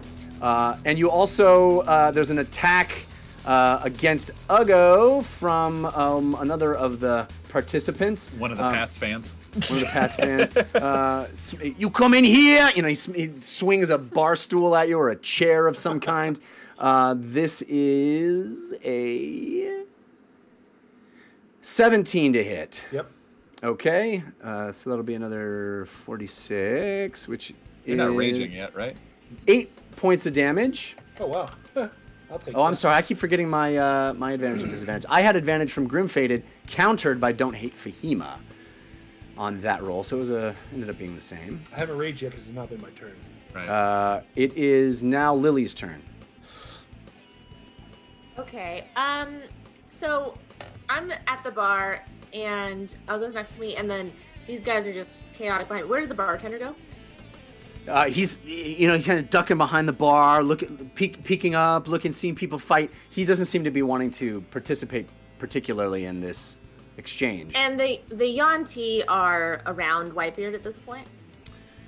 Yeah, they've kind of rushed toward him, except for the two that are confused, and one that ran himself into the wall. So I'm going to kind of hop up on the bar for half of my. I'm assuming that'll take like half of my movement to get up there. Okay. And cast hypnotic pattern. Okay. Over where like the Yanti and Whitebeard are. Well, Whitebeard has sort of moved his way closer to where you guys are at the bar, and with that move smashing one of their faces. But you can certainly catch a group of them, along with some bystanders into that. It's a 30-foot radius, so yeah, it's big. Yeah, so however many you want to rule that catches, okay, they have to make a. Let me confirm. It's the wisdom save. Wisdom save. Let's make a wisdom saving throw of 15. All right. The first one's a 16. Second one's a 3. Oh, I have, I have advantage from Grim Fated, countered by Angel Devilson on that first one. Second one is a 3. Okay. I'm assuming that I have, let's find it here. Advantage from Grim Fated, countered by False Star, so that 3 doesn't change. The next one's a 9. And that one was advantage from Grim Fated, countered by Don't Hate Fahima. So these are all unaffected, and then a 12. So most of them failed, 3 of right? the 4, yeah. Yeah. That was countered. That was a Grim Fated countered by, I think, Don't Hate Fahima. I think it was. So on a failed save, the creature becomes charmed for the duration. They become incapacitated and have a speed of 0, but if they get injured, they right. Right. Which is quite likely at this point. If totally. A few people just stop and don't do anything. It's using darts. Darts flying everywhere. Yeah. But my hope is to kind of that center around Whitebeard. There definitely seems the two of you, Civ and Choran, who are underneath the table at this point, there definitely seems to be an eerie calm in the legs of some of the people standing right around the table, right past you. So then, what happens at this point after that completes your turn, Lily? And then, so what I'd like to do is do that, and then grab. Sorry, what is the bartender? Sharfer. I keep wanting to call him Choran. Sharfer. And kind of dunk behind the bar with him and be like, we need to work together here, and I'll give him bardic inspiration. Interesting. Yeah, okay. Cool. There's definitely people using their mallets like Ugo was and whacking each other in the head. You see pop, pop, pop, pop, people picking up their food and a bowl of soup and smashing it into a face, and there's people screaming and yelling and kicking each other, and there's you look up. I would say who's right next to I guess Fahima. You dive rolled close to where Civ was. You look up and you see on the second floor the people that have been throwing stuff. One of them takes a punch into the jaw and falls backwards and hits the railing and breaks through the metal railing of the second floor and falls and lands square on a table and smashes the table, collapsing to the ground. There is a brawl that has made its way onto the billiard table. Somebody rolling around the stuff. Somebody picks up a billiard ball and starts smacking the other one in the face with it. Food is flying everywhere. It is a complete food fight. Yeah, it's chaos in there. It is chaos and chaos at the Crusty station. Yeah, exactly. And Ugo, it is your turn. Okay, I'm going to rage. Saw Lily get skewered in the face a little bit, and I punched a guy, and now I'm upset about it. Also, Yanti. Ugo is going to. Are there any of the guys that were threatening me, are any of their beers still available? Oh, yeah. I'm going to pick one up, down it real quick, and then punch him in the face with a mug. I love it. I love it. As you pick it up and you drink it, he goes, "My beer!" And then you smack him in the face with it. Yeah. Here, have it back. So roll your improvised damage. All right. I don't even have to hit? Yeah, you roll to hit. Yeah, you have advantage from Z-Man 9018. It was countered by Grim Faded. Of course it was. Ooh. 21. Yeah, it smacks him square in the face and actually takes him out in one hit. Just pops him in the nose and he crumples. You hit him so hard with the thing. This is not like a usual fight where people are armored and they're normal combatants. Just your pure strength connecting so squarely in his face just takes him down. He crumples. So there's one fewer combatant on the field. And you see the numbers are kind of dwindling as you guys are taking people out. I have another attack. Okay. This time it's going to be another hammer at one of the Yuan-Ti. The one who ran into the wall, he's going to get in the back of the head a hammer. Okay. Roll to hit. Advantage, no? Yes? Yes, I'm sorry. You do have advantage from False Star. Thanks, Nice. False Ooh, straight Star. up advantage. 19. That hits. All right, and that's 7 again. Like you took a nap in the middle of adding. I was because I'm remembering rage damage. So Right. Yeah. So you drink a beer, smack the mug on the face of a guy, and throw one of your 7, I guess 8 now, mallets. We're now back. I'm sorry, down to 6 because you've thrown now, 2. Yep. You get this little pile of crustacean cracking mallets. You throw another one, smacks this guy in the back of the head. He's disoriented and confused. That is 7 points of damage. And then if Lily makes a move, I will follow her through the bar, trying to protect her as we do. Yeah. I jump behind the bar. What you notice in all of this, those of you that are able to see Whitebeard, it's no mistake that he is feared. It is no mistake that he is considered to be the most terrifying pirate on the high seas.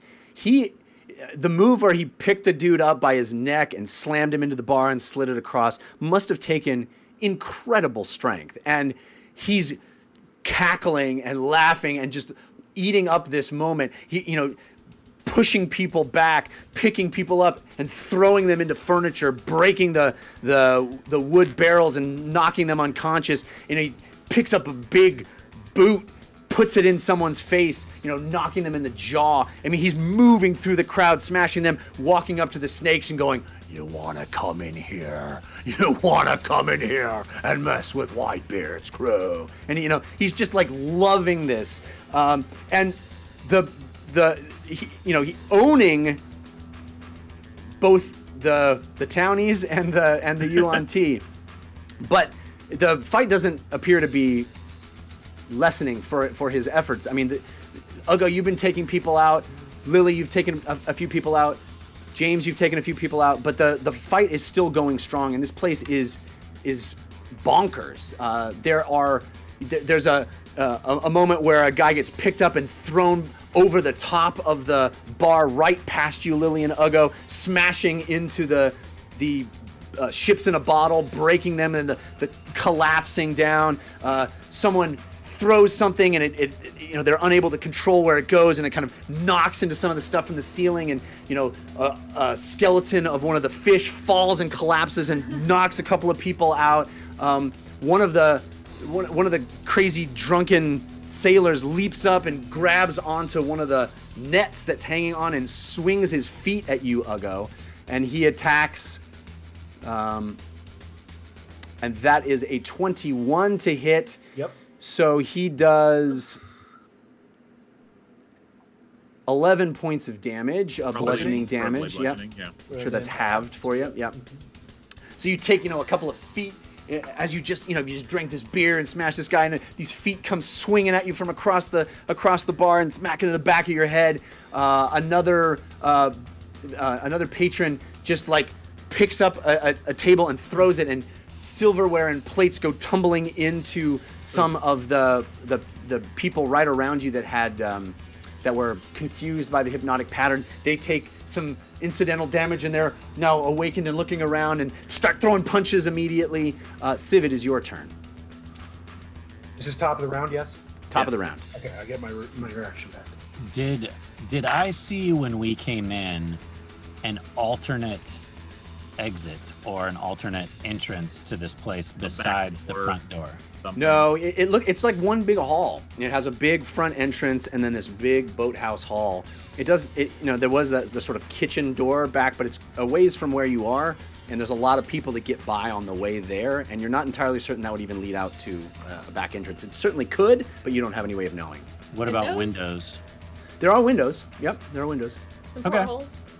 Then I'm going to. Well, are the windows big enough to fit a person through, or are they little portholes? Well, there's large windows high up, as you would expect in a boathouse, and there are some sort of porthole windows.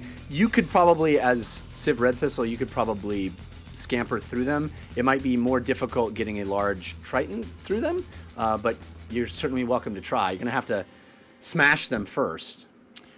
The portholes. Yeah. The windows that are taller up or higher up, how high up are they? It's on that sort of second level.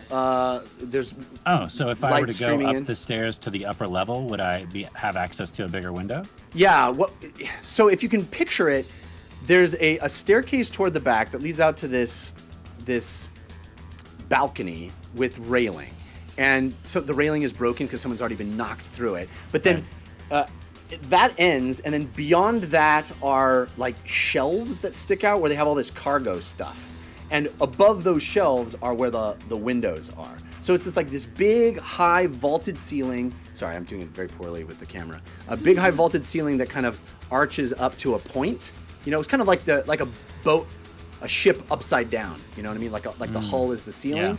Yeah, and so there's these shelves along the side at various increments, and so you could get up to this balcony and you could leap to that and then smash a window here and get out, but then it would be the second story. Oh, I'm fine with that. I'm going to. You are. I'm going to whisper to Fahima upstairs, and I'm going to pick Choron up, pull a dagger, put it to his back, and escort him upstairs. He says, no, must take this off. Get my family. What have you done? What is going on? Yeah, why? Is he resisting? He is resisting. I'm gonna pop him in the back of the head with the dagger. Oh my god! You'll lose invisibility. The hilt of the is dagger. He resisting? Let me ask this: is he resisting enough to where I can't physically move him, or is he letting me move him? I think you would have to do a contest of strength to physically move him. Okay, then I'm gonna do that. Okay. So you have advantage from the Carson that was countered by Grim Faded. Do I have advantage because he's restrained or no? For pushing him? I think he's physically resisting your movement. It doesn't necessarily. I mean, I guess you could twist. He's still his manacled, arm. though, right? He's still manacled. Yeah, you get advantage. Okay. Let's see what his roll is. Oh, he got a natural 20. Oh! Awesome. Well, I can't beat that. Unless you roll a nat 20. I did not. Yep. Okay. I had advantage from Double Grim advantage Faded is that was invisible? countered by Will Bitson. What was that, Jessica? Nothing. So we're still invisible because I haven't attacked him yet, right? no, you're just shoving him, right? You're just Okay, you haven't inflicted any damage. Okay. So he's pushing back turn. against you. He's pushing back against you, and he's looking down on himself, and he's seeing that he can see through his own body, and he's confused and doesn't understand what's going on, and he's like, "Just find my family. What are you doing? I trusted you." So you were unsuccessful in moving him? Correct. Is that what that was? Okay. Correct. So you're still right next to me. Yeah. Okay. I want to mention that we got some more love. Lily Dumblestuck fan, Chaotic Brain, Dagron Stonewolf, Fragment of Heart Soul, Zero Cool, I want to say. It's Zero Cool from the movie Hackers? Maybe. It has a lot of elite speak in it. Zero Cool? Atheist Dad and Cycle, I want to say Cycle. Thank you very much all for those balloons. We very much appreciate them. Thank you. Okay. Okay, so That was unsuccessful. Another round of chaos and disordered. There is a guy who gets picked up and pushed directly at what he believes to be an empty space near a table, and Civ and Choron are standing right there. So he's going to slam into you guys and push you toward the table. They're invisible, but okay, yeah.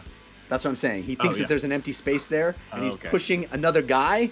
They got him by the lapels and pushing him toward a table where he thinks there's nobody there, and he slams into the invisible use. Let's see if he does any damage, though. Maybe he won't. That is only a 15. That doesn't hit me. I don't know about Choron, though. Yeah, we're just going to say that... Well, I mean, it doesn't hit Choron either. But... Wow. He's got his Ron, natural... so strong. All right. It's no joke. Okay. So... they push up against you. It doesn't kind of hit you with full impact, but there's this strange feeling of not getting all the way to the table, and they don't understand what's happening. The two of you feel that these guys press up against the back of you, and there is another attack at Lily from some folks swinging punches. That was a natural 1. She's still behind the bar with Sharfer, right? Oh, did you go behind the bar? Yeah, I went behind the bar. Also, if it's a natural 1, can I catch their fist? Sure. Yeah. I mean, they come over, reaching over the bar and kind of come down at you. You catch the fist and you look them dead in the eye. And I'll say, "Where's your mother?" Where's your mother? That was an attack made against Lily by someone. Yes, that it was. I'm gonna grab the guy that kicked me, grab him by his legs, and try to pull him down onto the guy that Lily's fist cut. I love it. Uggo's the only one here actually participating in a bar fight. I wanted to do this all of my life. It is his element, Jeff. I want to start throwing Eldritch Blasts into a crowd of innocent. I know, that's what I'm saying. Like, all right. When we were in the Blood Forest, Magie's got to do mage stuff. Yeah. No, I love it. I purposely peopled this place with lots of paraphernalia. Advantage. Yes, you have advantage from Scully is my homegirl. Ooh, thank you, Scully. Nice. Improvised weapon, so 22. It's a hit. Right. Get it. And the damage is gonna be 6. So double that because it happened to 2 people. You use the legs of one to swing his body down. Yeah. So it's actually 12 points of damage to the swarm, which takes out those 2 guys. They land in a pile of them sitting there. Sharfer behind the bar with you, Lily, looks at you and he's like, "Why did you want to do this?" And it is James's turn. No, sorry. Yeah. Wait. Yeah. James's turn. Yes. Yeah. Basically, all right. So did I see Lily and Sharfer jump behind the bar? Probably. Yeah, I'll see you did. Okay. I will run over and duck my head over. Say, we need him. We need to get him and you out of here. Come on. So I will put my hand down to try to basically pull Sharfer up and over the bar. Okay. Let's do a contest of strength on that. Okay. So you have advantage. Okay. Yes. Yeah, I mean, I can try to persuade him that I'm trying to help.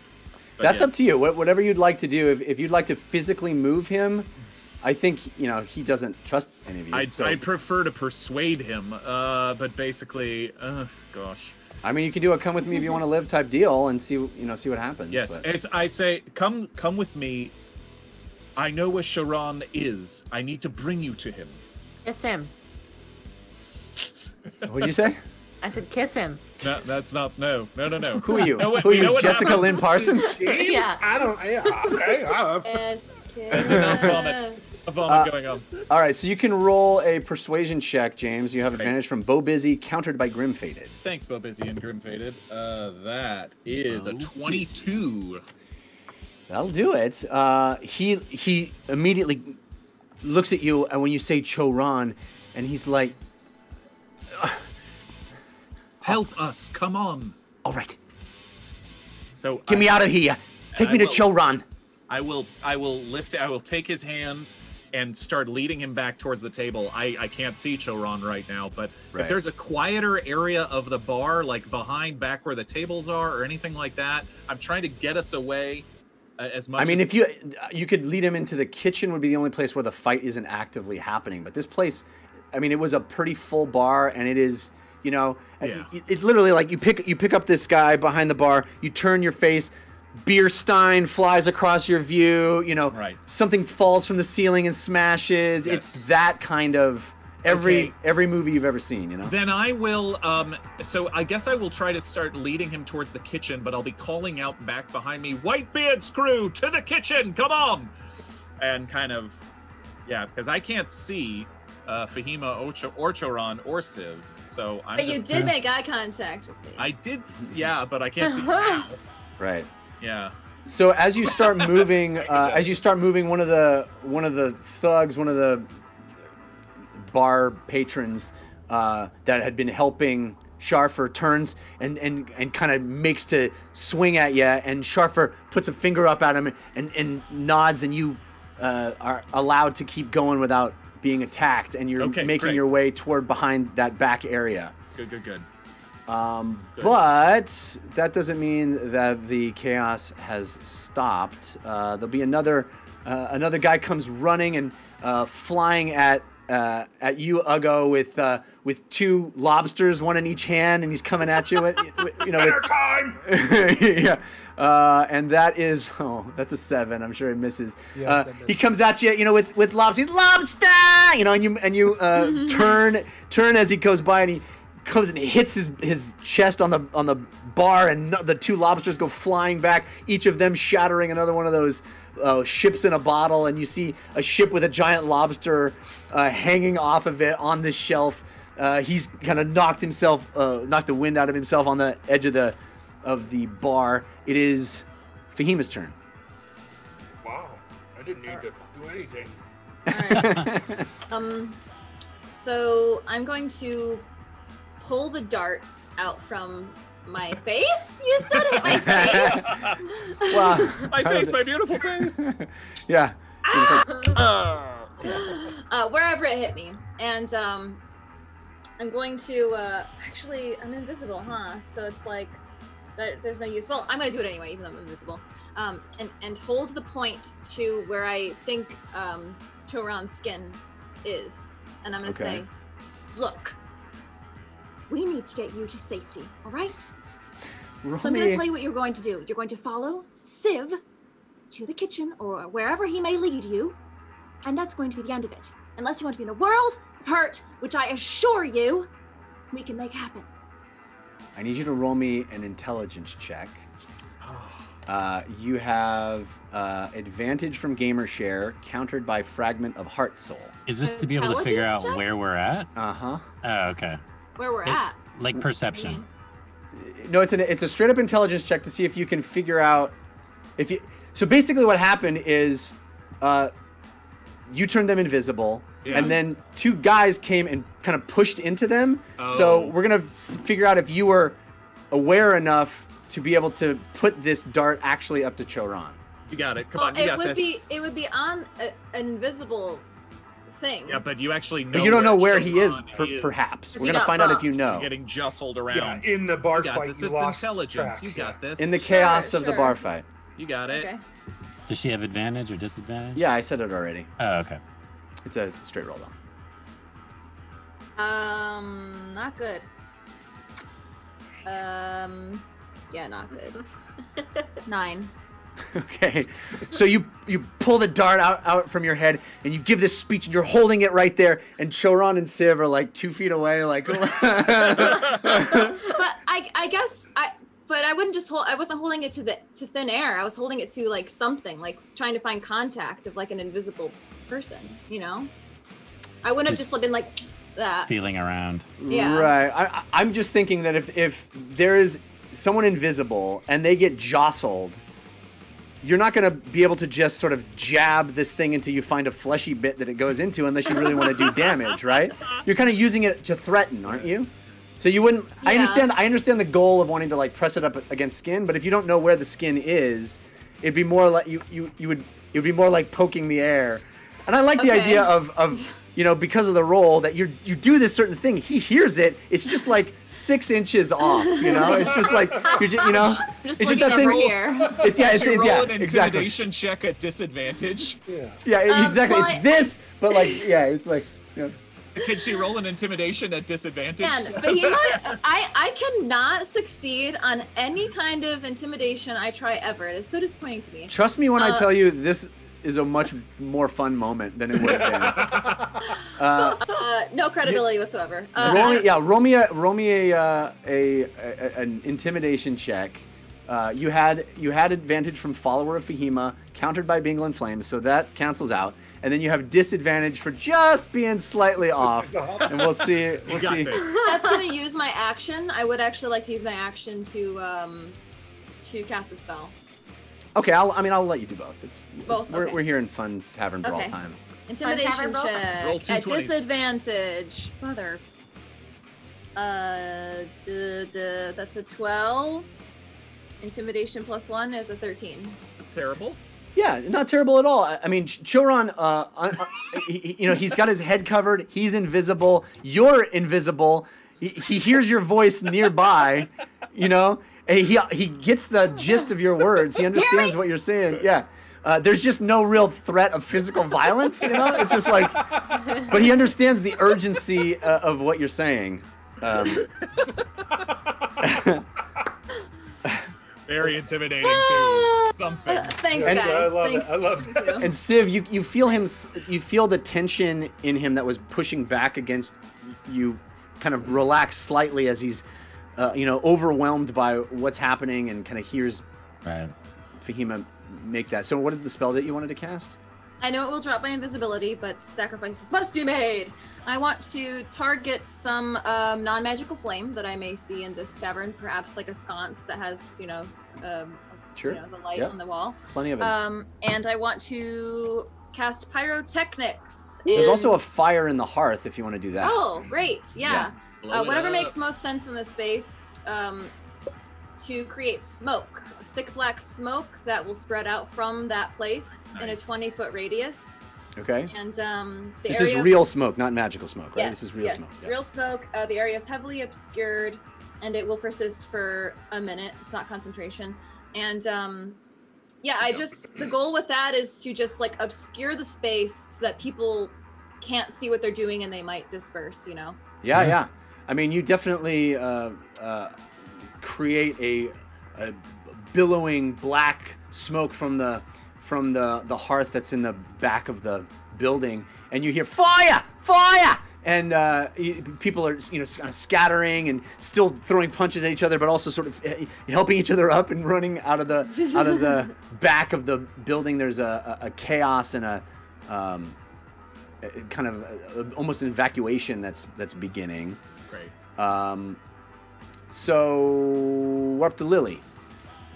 Okay, so people are yelling fire. Are they leaving? Yeah, I mean they're running from the back toward the front of the building where the exit is, and so there's fewer violent actions being attempted, and more just like let's get out of here and save ourselves. Things have gotten really bad, let's get out of here. And James has taken the bartender. He is guiding the bartender toward the other direction, not toward safety, but toward the back where the kitchen is. Okay, so I'm gonna jump up on the bar then and be like, the place is gonna blow! And everybody exit! Just yell, to try and, add to, the fire mentality. Okay. Getting everybody out of the bar. And then, can I see anyone that I know? Why don't you, first of all, roll me a deception check on that action. You have advantage from the Carson, countered by Grim Faded. By the way, Fahima, when you cast that smoke effect, you appeared, and and Civ and Choron noticed that you are just not in the right position. You know, you're like, I'm gonna get you, and then you cast a spell, and then you appear right there. Yeah. All right, Lily, what was your roll? A dirty 20. Nice. All right. No Yeah. wonder no one wants to give me my first kiss. Look at me. And then I am going to. So I'm hoping that kind of starts to work. Yeah, definitely. People are panicking and freaking out, and it's that thing where one guy's got another dude by the neck, and they both got each other, and they hear you, and they both let go and start running. It's that thing where the fight now is no fun and not interesting, exciting. It's now we're all gonna die in a fire here, so let's get out. Yeah, I think to add to the effect, if I can, with the rest of my turn, is I would cast Shatter where the hearth is. Oh man, Make okay. Kind of like a big noise. Oh, wow. From so it's like the fire is exploding. Oh boy. All right. Go for it. Okay.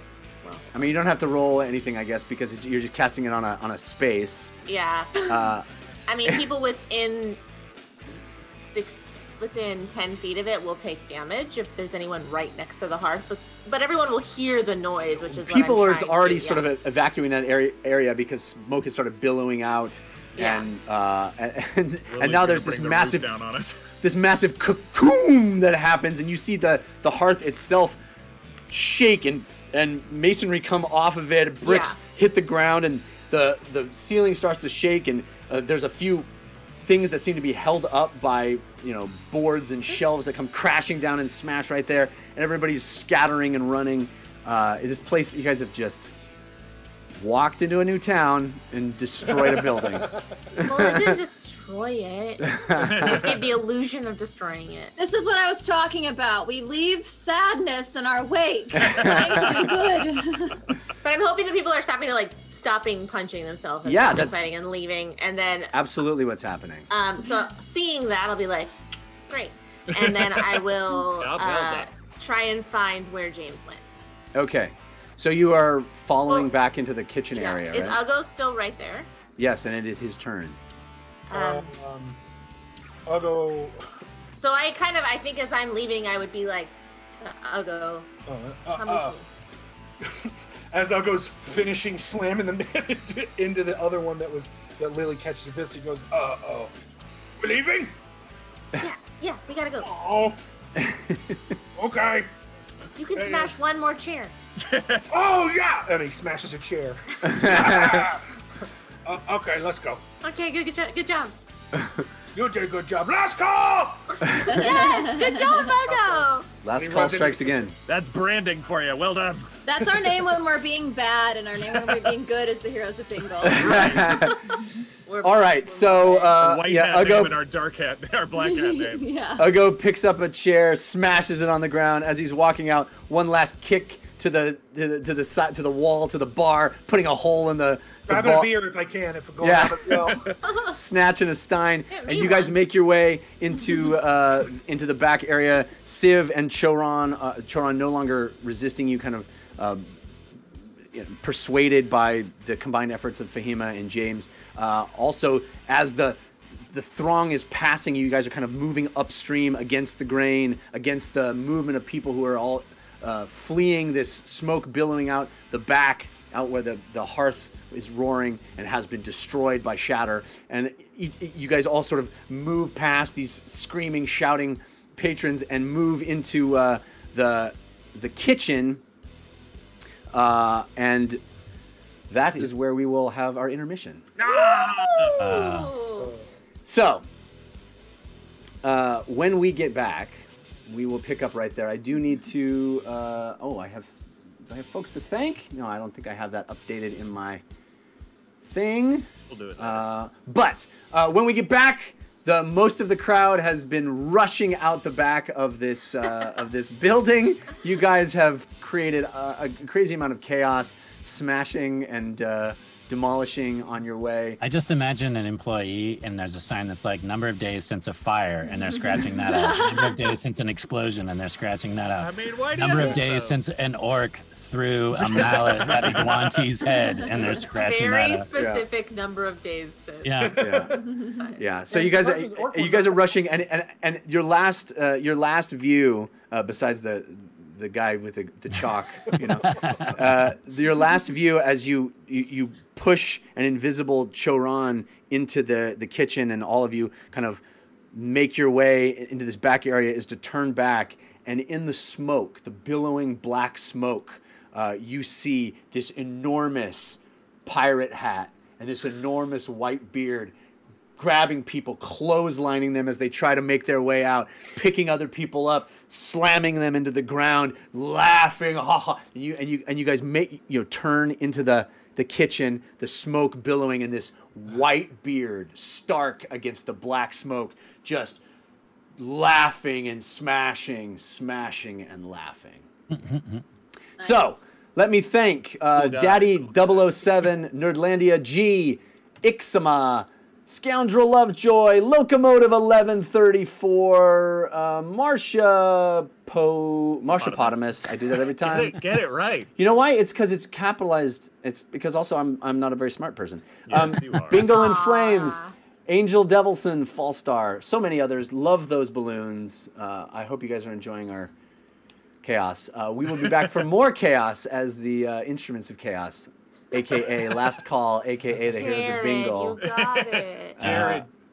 We'll be back to you. But Airband's going to take care of you. We're going to take a short break, and we'll see you soon. Okay. Yay. Fear not, watchers. Our campaign will continue after this brief intermission. Right now, it's time for us to enjoy each other's company. But before we do, I just want to ask a question. Did Jeff just say because he's not smart?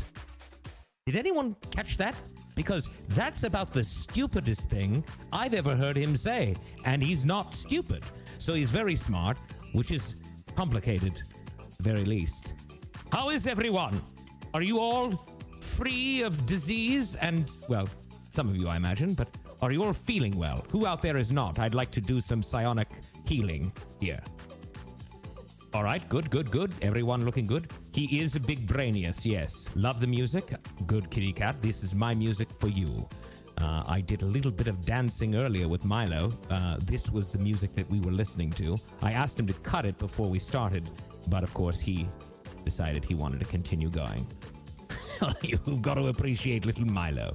He's such a little bundle of joy, yes? More importantly, how is Armando89? He's fantastic. He's literally dancing in front of me now. Yes, he's doing what I would call I don't want to say it's the Buffalo Shuffle. It's not really dance. It's more like panic. It's something fun. That's at the very, very, very least. Angel Devilson, yes, you're so happy today, feeling better than I have in a long time. Me too, to be quite honest. Are you accepting warlocks? Says Statly Pagacy. Accepting warlocks. Well, i.e., am I patroning them? Absolutely not. No, I went out and got out of the business a long time ago. I run a show now. I'm a producer, all right? Lord A, do you have any pets, cats, dogs, or demons? Well, I do have a minion. I wouldn't say he's sort of a combination of everything. He's a Milo, technically. Not a dog, not a cat, not a demon. He's a Milo. Done and done. You have a Supreme Leader Milo. Hey, Goofy BK. Real quick, did you ever receive the invitation to the ASSSS party? Real quick. If everyone could just quiet down and let me and Goofy discuss this. You did? Well, you can go ahead and rip that up because you are not invited. All right. Can I patron the all-powerful and underlying Milo? You certainly cannot, no. All hail Supreme Leader Milo. Armando, you as well have been uninvited to the ass party. And that, again, is ASSSS. Ereban's super secret shindig. Do I get an invite? Ladybug, do you think Milo is the lord of all? It's an easy answer. Hell no. You have a +5 to the party. Locomotive, Lord A, can I get an invite? Locomotive, all you need to do is say the following. Lord A, you are our Lord. Go ahead. Wait for that. We'll just go ahead and wait. Yes, Ladybug, you did get your invite just now, a +5. Lord A, you are our Lord. Nate, you've also received a +5, unless, of course, you said something contrary to what you just said, in which case you are not invited. Sunny D is the party, that's true, as long as you say the right things. All right, Captain Kirk, enjoy your +5, because you are now invited, if you weren't before, of course. Yes. All right. Now, you all know whether or not you're invited by what you're saying in your head. Remember, I have psionic powers. I can read every single one of your minds. I do the outward speaking, the communication with you verbally, so that you know what each other is thinking. But I already know what each of you is thinking. And those that are aware that I'm your lord, you're welcome. Otherwise, good. Find something to do on that date. Milo must be sleeping because there isn't any glass breaking. No, as a matter of fact, we have replaced all of the glassware in the entire home, or should I say mansion, with plastics. Yes, we're doing recycling around here, and we're making glass out of plastic, and it works great. Milo has actually tried to run through one of the windows and suffered a very nasty head trauma. We got fiberglass. It's not really fiberglass. No, it's, you know what? I like that word. Glass stick. Yes, cold candor. That's a +2 for you, in addition to your +5. Angel Devilson, I wouldn't feel so bad for him. His IQ is -2. It's only gone up since he hit his head. Pyroclastic factulet plexiglass. Yes, technically. Though, not really, because I've made it, and, well, it's Arabian glass, Araban glass. It's illithid glass, illiglass. It's illiglass. I don't know. I hate the word. I'm not going to continue on that front. Was it funny when he hit the window fragment of the heart and soul? Not really. I feel so bad for him. He has died so many times at this point, and at the end of the day, he really deserves all the best. Araglass. You know what, Lee Burke? You win an additional +5. To the great ass party. It's Milo proof now, yes, of course, yes. A license to illithid. Goofy? Did I say you weren't invited? Because you just were re-invited, yes. Ooh, transparent aluminum. Oh. Can I get that? Where would I didn't even know that was available. Oh, I love you too, Dagron Stonewolf. Wonderful. Have to go. Hope to be here next Wednesday. Joshua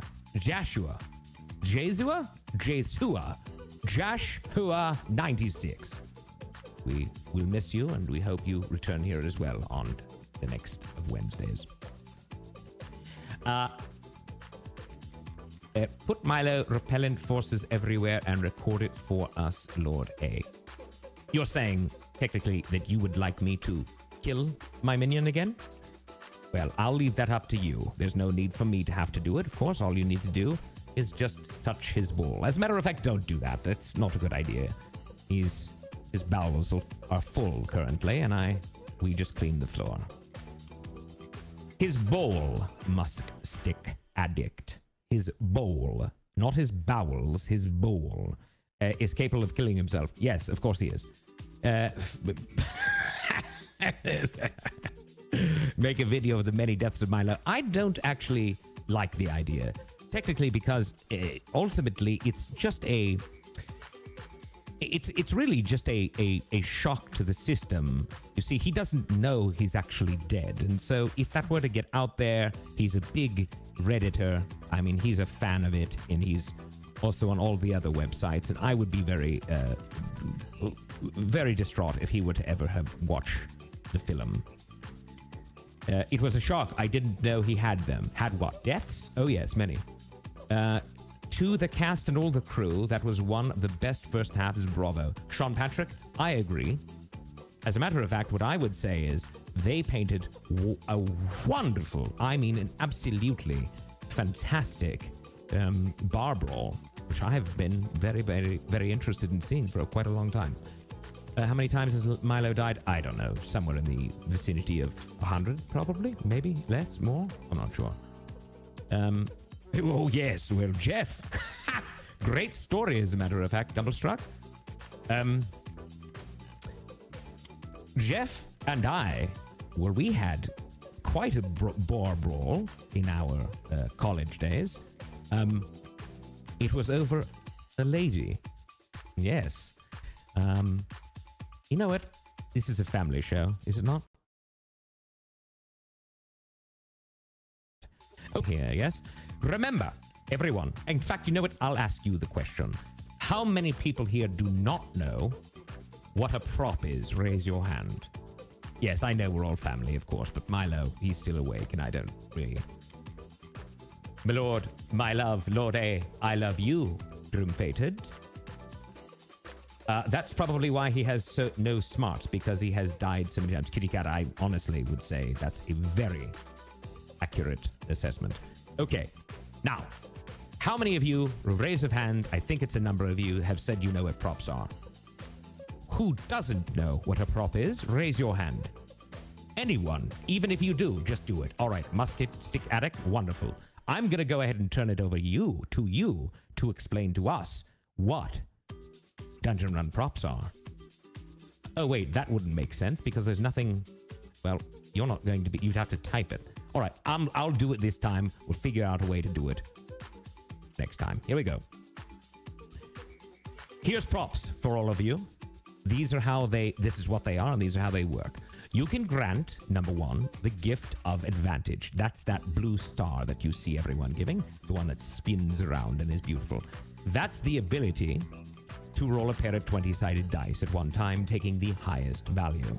Of course, don't hate Fahima just gave one to Fahima, which is beautiful and very appreciated. On the opposing side, you could set the trap of disadvantage. That is the red card. Grim-Fated often gives those. Oh, there you go. Interestingly enough, she just gave one to Lily. And Lily Dumblebay gave one to Jeff. You can see there how that looks. So if a player has advantage, this disadvantage will counter it. If the player does not have an advantage, well, they will roll a pair of 20-sided dice and take the lowest value. This is bad, especially for our players. Now, when you give an advantage or disadvantage, please specify which player at the table it is for, or I will send Milo to your home and he will your carpet. All right? Next. And of course, there's Show Love, which is the balloons, you see? The blue balloons specifically. That's our celebratory item. Send love to the team whenever you want, and that can include me. As I said earlier, Milo also left his ball. I really asked him, please just put it away for once. But he, being him, decided he wanted to keep it out. So I asked nice. I did. I said, Milo? And he said, whatever the sounds, he makes sounds. I'm not really sure what they are, but they are not legible or audible to most people. I can hear them myself. And he said, what? And I said, don't put out your ball. And he said, I'm going to put out my ball. I said, don't do it. He said, I will. I said, I'm making more glass out of plastic. And he got upset and put, there we go. And look at him. He just died. All right, so that's what happens. Lily Dumblebay, mucho appreciato for killing my minion. He is now on the ground. Oh, there he goes. His bowels have erupted. That's not good, but that's what happens when Milo's ball is used. Oh, goodness gracious. I need someone in here to fix... can we get... Oh, goodness gracious. I'm not going to be able to deal with that, am I? Nonetheless, it really doesn't matter. We'll get to that after this show, or at least after the intermission. Oh, wait, what? Hold on. What's this here? I have an announcement to make. This Friday, April 17th, Jared Kajak, is that how you say his name? I was certain it was Kajak. Is it Kajak? Or is it something else? Well, anyways, Jared Kajak, aka Sivred Thistle, and Zand, not sure who that is, will be on Nerdlandia's Caffeine channel. Ooh, look at this. They'll be discussing the dungeon run, Dungeons and Dragons in general. And wow, there's going to be a trivia. What's a trivia? Can someone explain what a trivia is to me? Just in a few sentences, perhaps? A trivia. Not really sure what that is. I'll try to get some details on that. I really love trivia. I really do. It's what the line it's written for me here. I don't know how to understand it quite. The pop quiz. Trivia is a lot of questions. Questions. Oh, yes, I do love trivia. So, if you want to check it out, do so at 12:30 p.m. Pacific Standard Time. Now, if you live, perhaps, let's say, I don't know, on the East Coast, you are aware that there is a different time zone for you there, yes? Or perhaps maybe Musk Stick Addict, you're in, Australia. Yes, so you are certainly not on Pacific Standard Time. So make sure to check your calendars and or your phones or whatever it is that allows you to make the delineation or the deviation, if you will, from the time that I am posing here, which is the following. 12:30 p.m. Pacific Standard. Here's what I would like to tell you now. If I hear anyone come to the show next week, okay, and I mean on Wednesday, and say, oh no, you gave us the wrong time, Lord Ereban, I'm going to say, what time zone are you in? At which you're hopefully going to say whatever time zone you're in, and you got it correctly spanned. Done. Simple. All right, so 12:30 p.m. Pacific Standard Time this Friday, and you can see it at caffeine.tv/nerdlandia G. Let me spell that for you. caffeine.tv/nerdlandia G.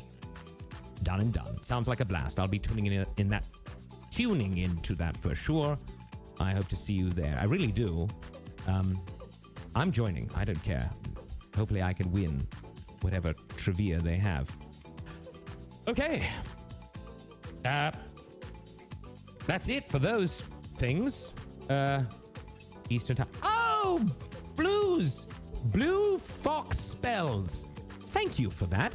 Thank you for confirming that 12:30 p.m. is in fact Eastern 3:30 p.m. Of course, at 12:30 p.m. Pacific is 3:30 p.m. Eastern. Thank you. Very, very, very nice of you. Does anyone else want to share their particular time? Yes. Okay, so Scoundrel Lovejoy, Central are giving us that time. Anyone want to share another time throughout the world, perhaps? Even if you don't live there, maybe what's going on in Korea, what's going on in India, perhaps somewhere in Iran, or the Great Russia, or perhaps even the UK.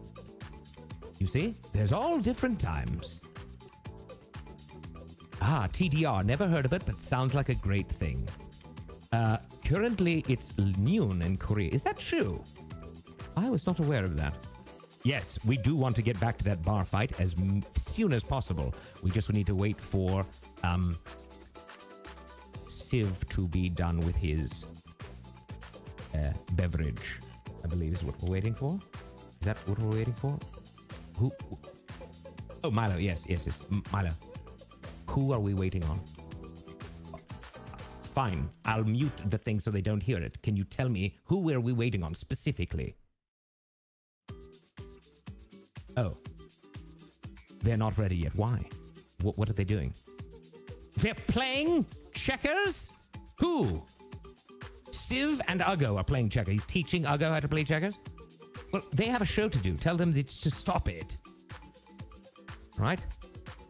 You think I enjoy being here, sitting here like this in front? Well, I do. I mean, I love being on camera, but not when there's a show to have, you see. What is my favorite drink? What is your favorite drink, my lord? Ladybug says. Very, very simple. Brain vodka. Yes.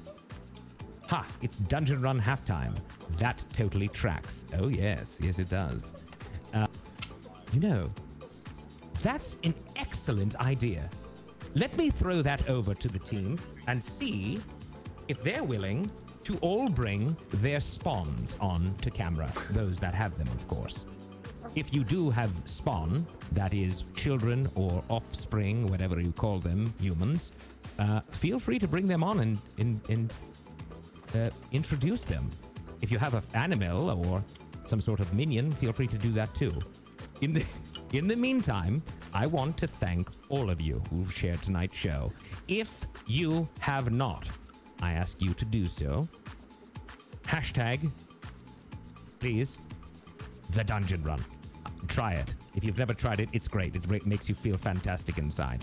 Also, remember, I'll be joining you in your social conversations around the game. Now, it's time to rejoin our adventurers. Enjoy.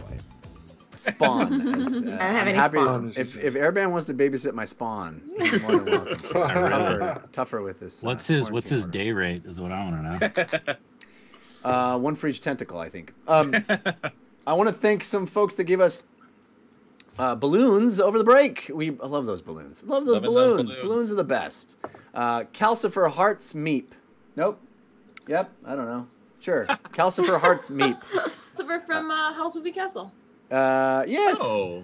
Dagron Stonewolf, Angel Devilson, Grim Fated herself, Ladybug 2015, Lily Dumblebay, Fragment of Heart Soul, Don't Hate Fahima, and others. Thank you for those. We appreciate them.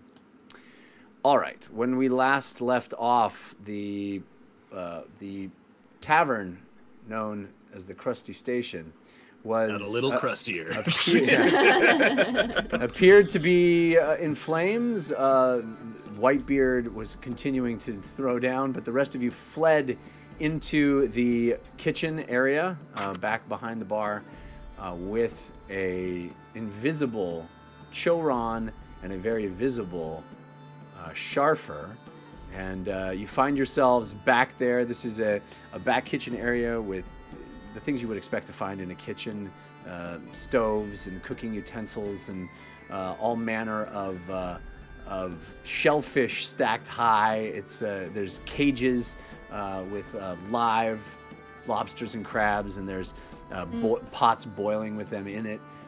And you get back there, and you appear to be alone. This place seems to have been vacated. There's no line cook and dishwasher like taking pulls off of a bottle. There may have been at one point. That's what I would do if I was working at the Crusty Station and a fight broke out. Well, they may have been at one point, but I think when they heard fire, I think they probably. That's fair. That's fair. I'll go hands one of his mug to Fahima or to Lily. Here. Oh, thanks. Here. You're welcome. All here. Are we all? Yes. Where's Choron and I are over here. We're invisible thanks to Fahima. Do we have a plan? Because Whitebeard is going to find us any minute now. Fahima, can you drop the invisibility, please? Shafa needs to. I'm sorry. I'll drop it just on Choron, or on Choron. If Sid wants to stay invisible. I do. All right, so this hooded figure appears as if out of nothing, and Sharfer is shocked, and he goes, I'll pull the hood off. Yeah. And you see the green hair and the pale silvery skin. He's in shackles, and Sharfer says, Choran. You need to talk fast. We don't have a lot of time. Why are you in chains? I need you to tell me why Ostrom isn't here. No, he's not here. He left. It's a long story. You must speak quickly. There were other mercenaries. They raided this place. They came here looking for your family. And is he still on the island? Well, it depends on how you define that. What do you mean, Sharfer?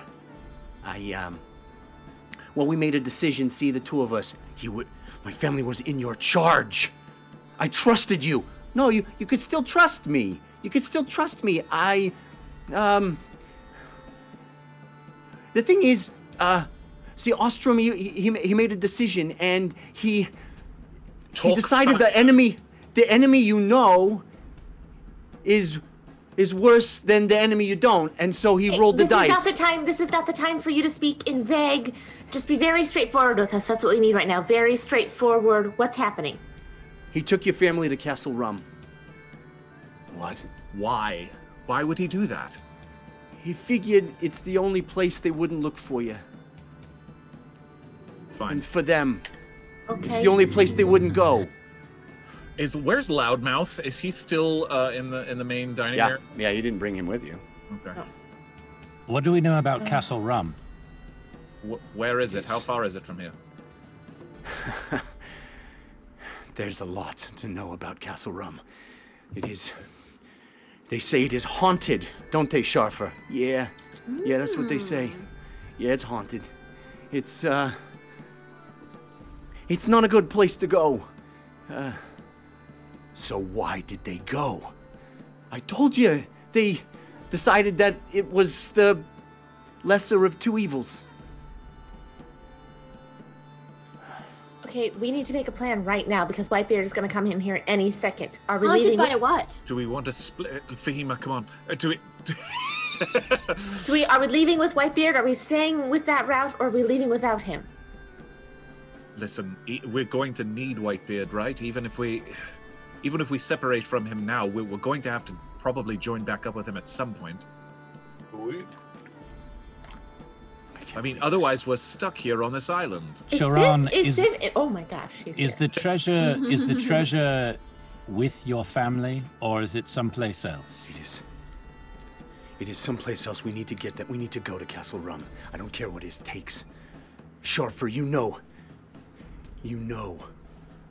that we can get there. If Ostrom went there, we can do it too. Yeah, you just, you need some liquor of death. Yeah, I know. I'm sorry, what? No, what's that? We have to tell Whitebeard. Do I know what that is? Roll a history check. She's our resident liquor expert. Yeah, you have advantage from just jewels that was countered by Bingle and Flames. Is that some of that magic rum that we heard tale about? I only got a 5, so probably don't. Yeah, you don't recall hearing anything like that, anything by that name.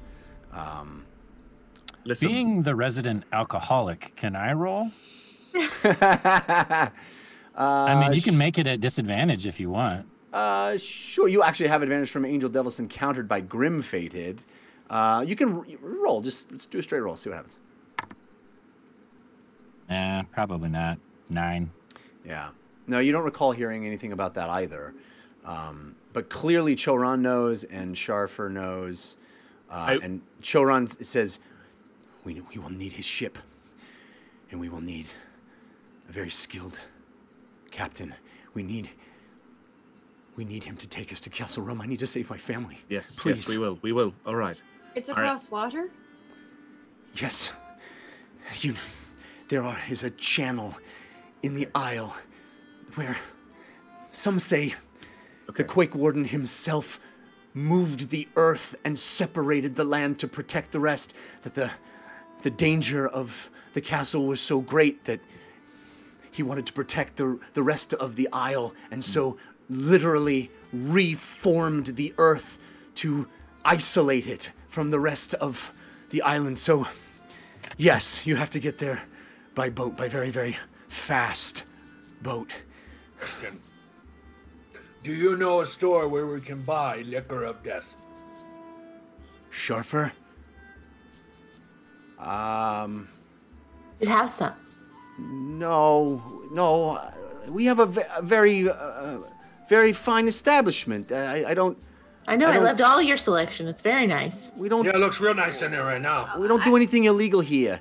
What are the Where do we go? You need to go to the Viscount on Ocean Skull Point. And listen, I know it sounds like a fool's errand, but I think that's what Ostrom did. I'm not sure. You want us to go to the Viscount? Okay. Is he telling us the truth? You want to roll an insight check? Yeah, insight. Yeah, insight. I'll do that as well. On Sharfer or Choran or whom? Sharfer for sure. So, Uga, you have advantage from Locomotive 1134. James, you have advantage from Pytyrus Stormblade, countered by Grimfaded. I'm also going to roll one. 11. Lily, you have advantage from TK421, countered by Grimfaded. Okay. I got a 19. So did I. Nice. The two of you are watching this exchange very intently, and you see. It seems like two people who are not performing for you. It seems like two people who would be having this conversation whether you were here or not. And it is very intense. It is very heightened. They both seem very passionate and emotionally invested in what they're saying. Okay, Chiron, do we need him anymore? Who? The bartender, this guy. No. All right, this is what we go have ahead. to. We have to go out there and we have to convince Whitebeard that we have not all come in here to the kitchen to have a chat. That's fine. I came looking for lobster. I know, but Is we there- have is there- Chiron. Sorry, is there a back entrance? Is there an exit from the kitchen to outside? Yeah. Yeah, of course there is. I'm just looking. I'm not asking. Oh, yeah. I know. Yeah, there is. Jeff, Okay. are there I'm- barrels? What? Sorry, Jared, go ahead. I'm gonna start taking Choran towards that exit, if it's a door or a window or whatever. Where are you going? I wanted to ask a question before we leave. I'm taking him Invisible, outside. he is not. I'm taking him outside. Okay. Okay, we'll meet you out front. Who are you asking a We just question of? see him Ian? like getting dragged by an invisible force. Yeah. What are the properties of this rum of death? It's who are you asking? Choran or Sharfer? Whoever said it in the first place. Sure. Whoever said you'll need the rum of death The to liquor go of to death. Castle Yeah. of Death to go to Castle Rum. It's the only thing that staves off the madness. Can you expand on that? See, the Castle Rum used to be a place where incredible brews were concocted, where the most amazing drinks you've ever drank were formed. It was amazing. It's where the Isle of Rum got its name. It's how we all gained our notoriety for beverages throughout Ain. But there was an accident, and everyone there died. So, evidently, the souls of all the people who died in that accident are still haunting that place. Whoa. And if you go, they'll drive you insane. The madness. But they say the liquor of death can stave it off for just long enough to get there. But you don't want to drink too much because it's literally drinking poison. Well, So- how does it prevent the madness? Do we know? Your guess is as good as mine, but you drink just tiny sips. And you don't want to drink more than a pint. You go Right. there, you drink tiny sips on your way. And anytime you feel the... Clarification, imperial pint or regular pint? I don't know. I can stay as far away from the Empire as I can. Okay, just... Right. All right. Shafa, stay here in the kitchen. We will get Whitebeard out of your establishment, and you'll be able to go about your business. Now, everyone, Yeah. come on. We need to go. Are there barrels of any kind in this area that seem to be carrying food or liquor of any kind? Absolutely, yeah. They're in the back in the kitchen area. There's not as many of the foodstuffs. Basically, what you saw in the tavern proper was like this is one big room that doesn't have a basement, doesn't have a storage room. So Everything's back here. they store stuff up, right? Up in the rafters, and then there's some stuff back here too. Okay. So I'm just basically going to take one barrel of whatever with me. Okay. And if Sharfer resists, I'll toss him 2 gold and say it's for cover. All right. All right. It's just this little halfling with this crazy curly hair and this bandana who's like out of his mind. He opens the door to the kitchen and looks out into the rest of the thing, and he goes, "Whitebeard's still out here." Mm-hmm. Yes. Yeah. Yeah, come on. All right. Fahima, can you disperse this smoke, or is it just sort of here to stay until we sort of blow it out of here? It only lasts 1 minute. All right, good. So it would probably be gone by now. Have people All right. dispersed from the bar at this point, Jeff? Can we kind of hear that the commotion has? Yeah, basically. So you guys are so Civ, you took Choron out the back entrance, and the rest of you are walking back through the. Yeah, I'm gonna put the hood back on him. Okay. I'm trying to find a place because I don't want to draw too much attention to us. I'm trying to find a place for us to hide. Okay. I'm essentially buying everyone else time to do whatever it is that they want to do. Right. Well, I would say you have that feature where you are able to know a city without having been there, right? Yeah. Sure. So you can find pretty easily using that feature, find a place to tuck yourself into like an alleyway or whatever. Yeah, Sure. you can kind of just chill for a little while with Choron. Chilling with Choron. But the rest of you walk out through the doors of the kitchen, back into the big hall. This big hall that is just in shambles at this point. There's I'll make a show as if we continued the fight into the kitchen. I'll even like fire an Eldritch Blast at a chair or something. I'll go celebrating like, yeah, I got some stuff. All right, both of you roll me performance checks. Okay. James, you have advantage from Falstar. Uggo, you have advantage from Grim Faded. Advantage from Grim Faded. Look at that. Countered. Something great. Up is down, left is right. I rolled Dogs and dou- cats I living rolled together. double 12s. Ooh. You said performance? Yeah. Yeah. 19. Okay. So, Nice. James, you're kind of hamming it up a little bit, perhaps maybe a little too, a little too, And little. stay out. Yeah, exactly. But Uggo, you come out huffing and puffing, and you've got this barrel in your hand, right? This barrel of supplies, and what all of you see is Whitebeard sitting back at the table that he had originally sat in, and eating a lobster tail. And he's got a stack of 3 other ones on the table that he seems to have collected, and he's the last person in here. He and Loudmouth, who's sort of like sitting, arms folded, head down, and Whitebeard has got his feet up on the table, and he's just eating a lobster tail and spitting out bits of shell and sticking it on the table. And he looks at you and he goes, "Where did you all go off to?" Here. Our prisoner almost got away from when some Yuan-Ti tried to drag him into the kitchen, but we were able to get him, and Civ will meet us with him out front. Mm-hmm. Civ will meet us with him out front. Yeah, they barely escaped, but we took care of them. Don't worry. And you see Sharfer peek his head out from the kitchen and walk out and survey all the broken, destroyed bits of crate and barrel and tables smashed in two, and he looks over at Whitebeard, and there are Yuan-Ti bodies unconscious on the ground. There's other bodies, people crumpled in heaps. Not a ton, because most of them have been yanked or pulled out as people thought there was a fire. No one actually wanted anyone to die in here. It seems, at least the rabble didn't. But there are definitely some Yuan-Ti that the Whitebeard knocked completely unconscious that are still in piles, and Sharfer comes out and he goes, "What did you do in here?" And Whitebeard goes, "I exerted my will."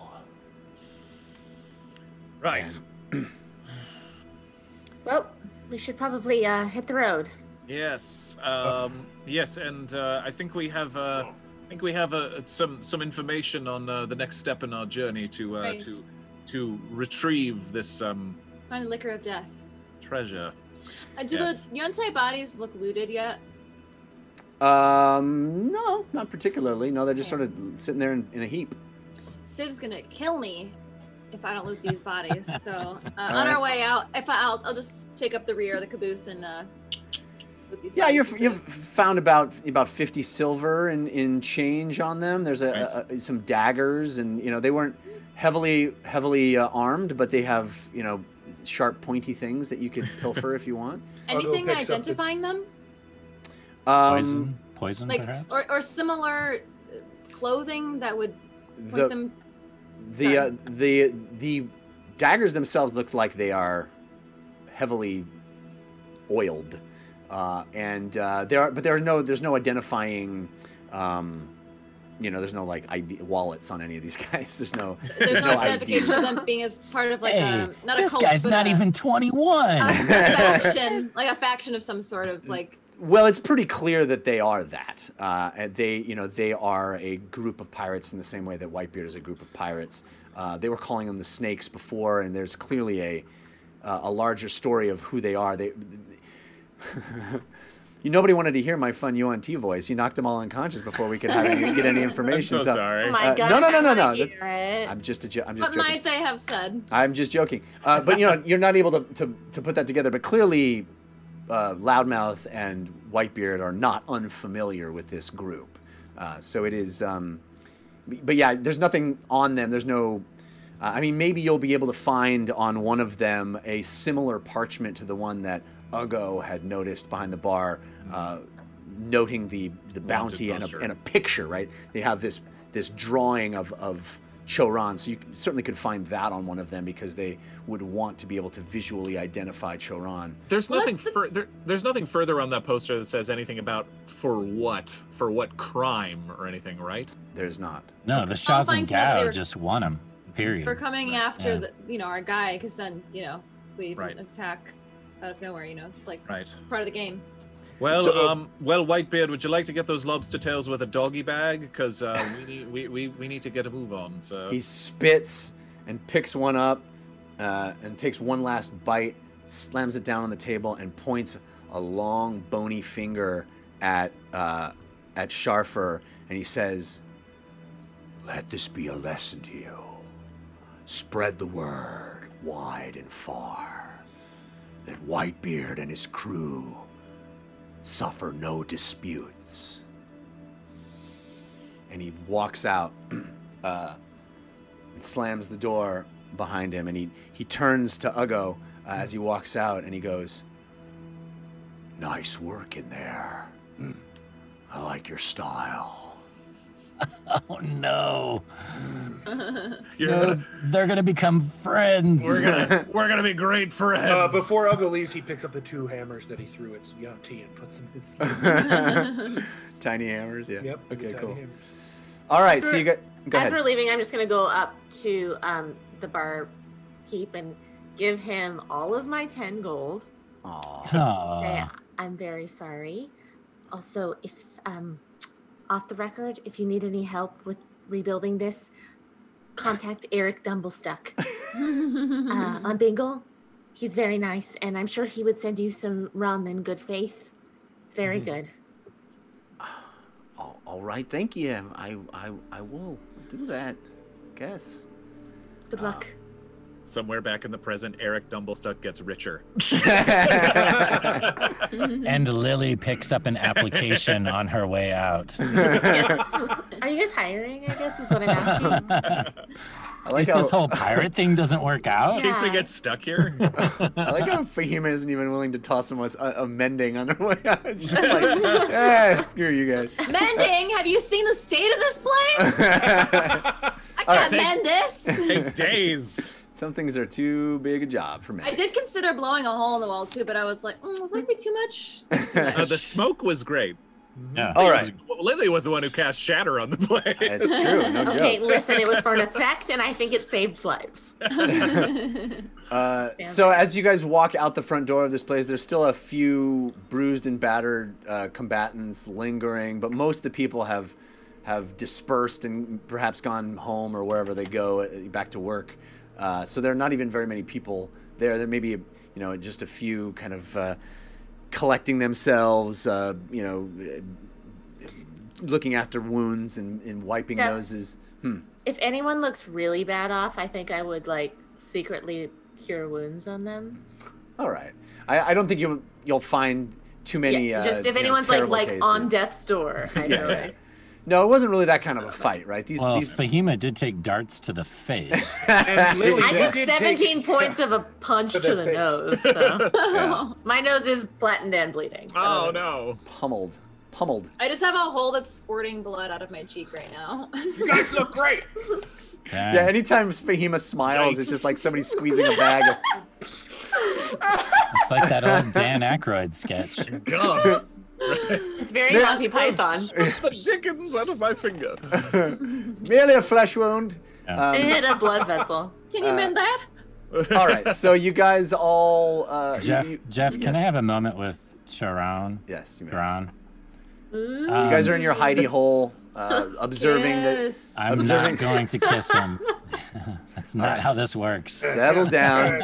Settle down, peanut gallery. All right, so you are in your little hidey hole. You are observing people dispersing and leaving out the front. The smoke settles and stops billowing out of the windows, and you are alone with Choran. So, my friend, I hate to put this bluntly, but I'm tired of playing these games. Oh, I'm playing games. You're the one who's standing there invisible. Well, yes, I have certain advantages because of my friends. You, on the other hand, don't. I just want you to be honest with me and tell me what was supposed to occur here. Was Ostrom going to attack us with some of your other friends, trying to free you? Of course not. What do you think, I'm crazy? You walk in here, the five of you clearly more than you appear, and in the service of Whitebeard and his crew. We've already tried to explain this to you multiple times. We're not working for Whitebeard. We're working for ourselves.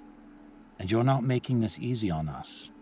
You're making us have to make very difficult decisions. Decisions in the middle of battle. Do you really want that to happen with your family? No. No. Well then you need to give us something. Something to work with. At this point, you know what I know. I expected to walk into Boster and be able to walk out with my wife and son. I left them in the capable hands of a trusted confidant. A trusted man, Ostrom, who I believed would do whatever it took to protect my family. He gave me a life promise. He would lay down his for mine. And so I is for he dead his. now? Is that what happened? Is that what you're trying to tell me? I hope not. I don't know.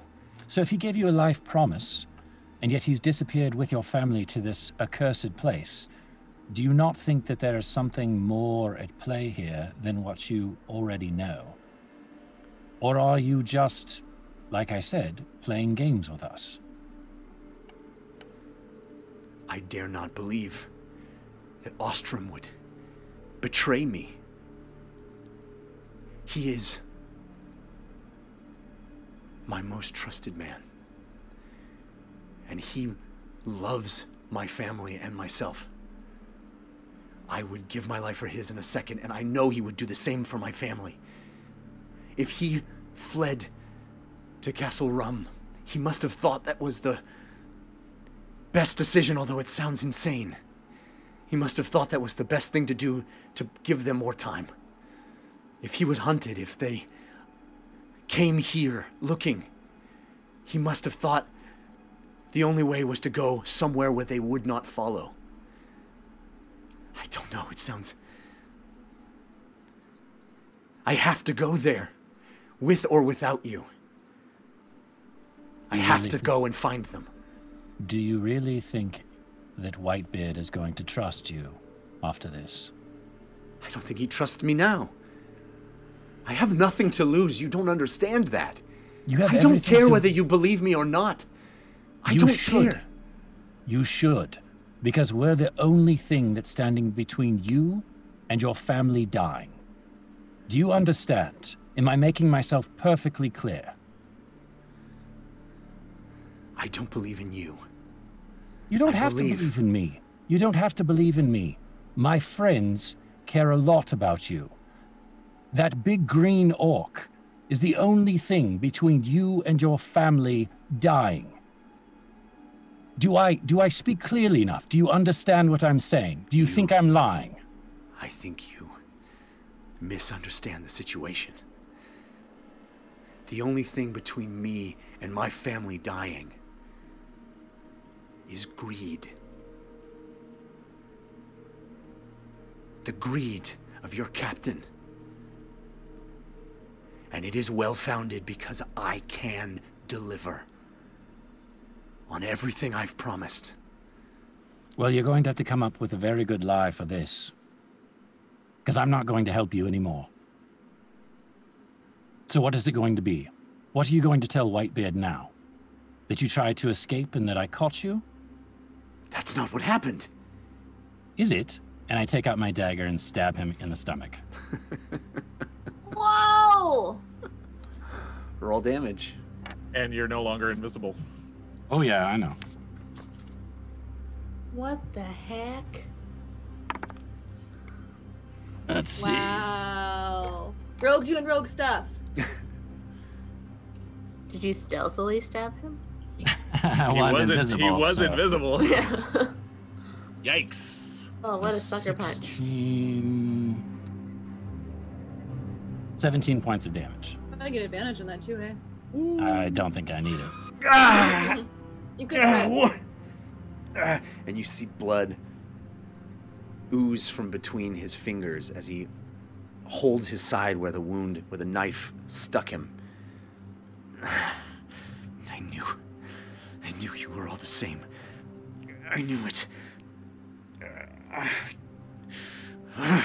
Dared to trust you. You will not stop me from saving my family. You and 1,000 others couldn't. And he starts walking away from you, walking back toward the entrance slowly, dripping blood in the sand, in the dirt. I'm going to slowly walk behind him with my hand on his shoulder and a dagger at his back. And as the rest of you are standing in the front, you see coming around the corner of this large building, this large wooden boathouse that has been turned into a tavern. You see Choran in tatters, visible, with a wound that is clearly gushing blood from his side. And as he walks to you, he looks up, and Whitebeard spies the two of you coming around the corner. And Choran says, "We must go to Castle Rum. And if we do, you will be rich beyond your wildest dreams." Lily, could you... He seems hurt. He stabbed me. Your man stabbed me. I look at Whitebeard and smile. I did not authorize any damage to this prisoner. Oh, I can fix it. No. Kneel. Me? He's looking at Choran. Oh. Kneel in the dirt. I kick him in the back of the legs and drop him to his knees. And he lands in the dirt. And he turns to Yusuf and he goes, "You kneel too." I sheath my dagger, I look over at James, I look at Uggo, and I do not kneel. Who do you serve, Tabaxi?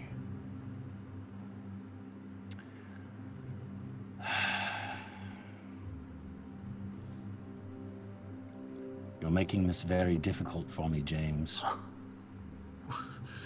What do you mean? My hand starts to twitch, and I start to take a half step towards Whitebeard. Civ, You see Loudmouth Civ, get I very... need you to think of the bigger picture. We serve you, Whitebeard. You're the one paying us. You're the one who pay. You're the one. You're whose ship we've been aboard. You've got all the cards. and I'll step in front of Civ. My tabaxi friend is foolish. Well, you better tell him that. Believe me, I do on a regular basis. I don't abide pride among my crew. We'll It's work on a that. dangerous quality. It's also the quality that got you your man back, though. He looks down at Choran, who's bleeding in the dirt. And He's Choran, gonna- I will give everything to you, Whitebeard, and even my life if that's what you want. Just get me to my family. I'll say to Whitebeard, he's not lying. I've been inside this one's head. He's got the Shazangal riches are untold.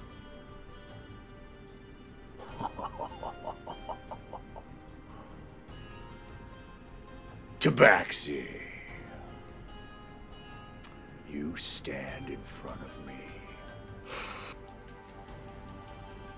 Not many would. How's about we go to the fights? You wanna earn some gold with old Whitebeard?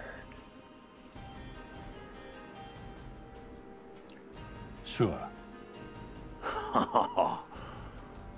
Loudmouth, this group you found is growing on me. And he looks at you, Uggo, and he winks, and he starts walking off, and Choran sits there in the dirt, bleeding and holding his side, and he gets himself to his feet, and he goes, I think I'd like that healing now, please. Yeah, Lily, please. I can do it. I'll do cure wounds on him. And you see Loudmouth watch Whitebeard take a few steps away, and he turns it back to you guys, and he goes, I mean, I never seen anything like that. You know, a couple of times before. I've Now seen is not the time. Oh, okay. Yep. Okay. What are these fights he's talking about, Loudmouth? Well, it's you know, the big one said not to talk. Yeah, but just you know, try to make it as succinct as possible, would you?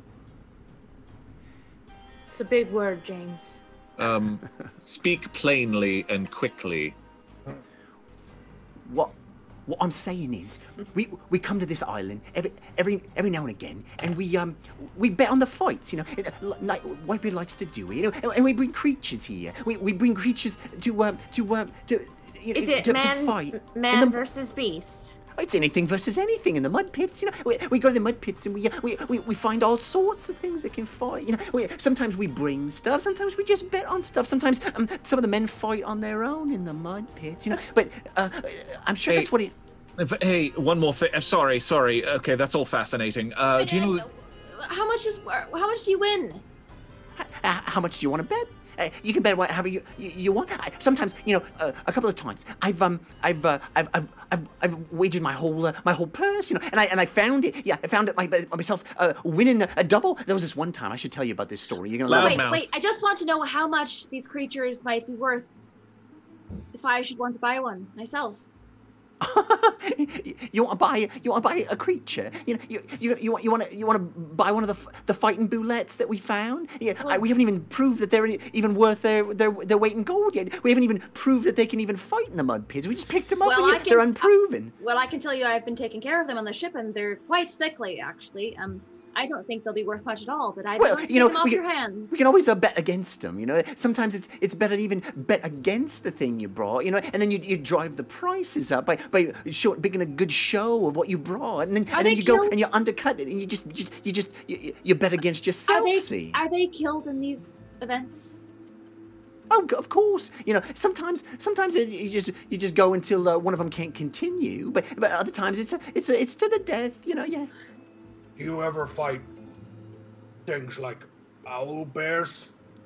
Oh, if anybody could get their hands on an owlbear, it'd be good fight watching, sure, yeah. I wonder if you think maybe they've got one of those, you know? Maybe loudmouth. Have you ever heard of an establishment called the Viscount or a person called the Viscount?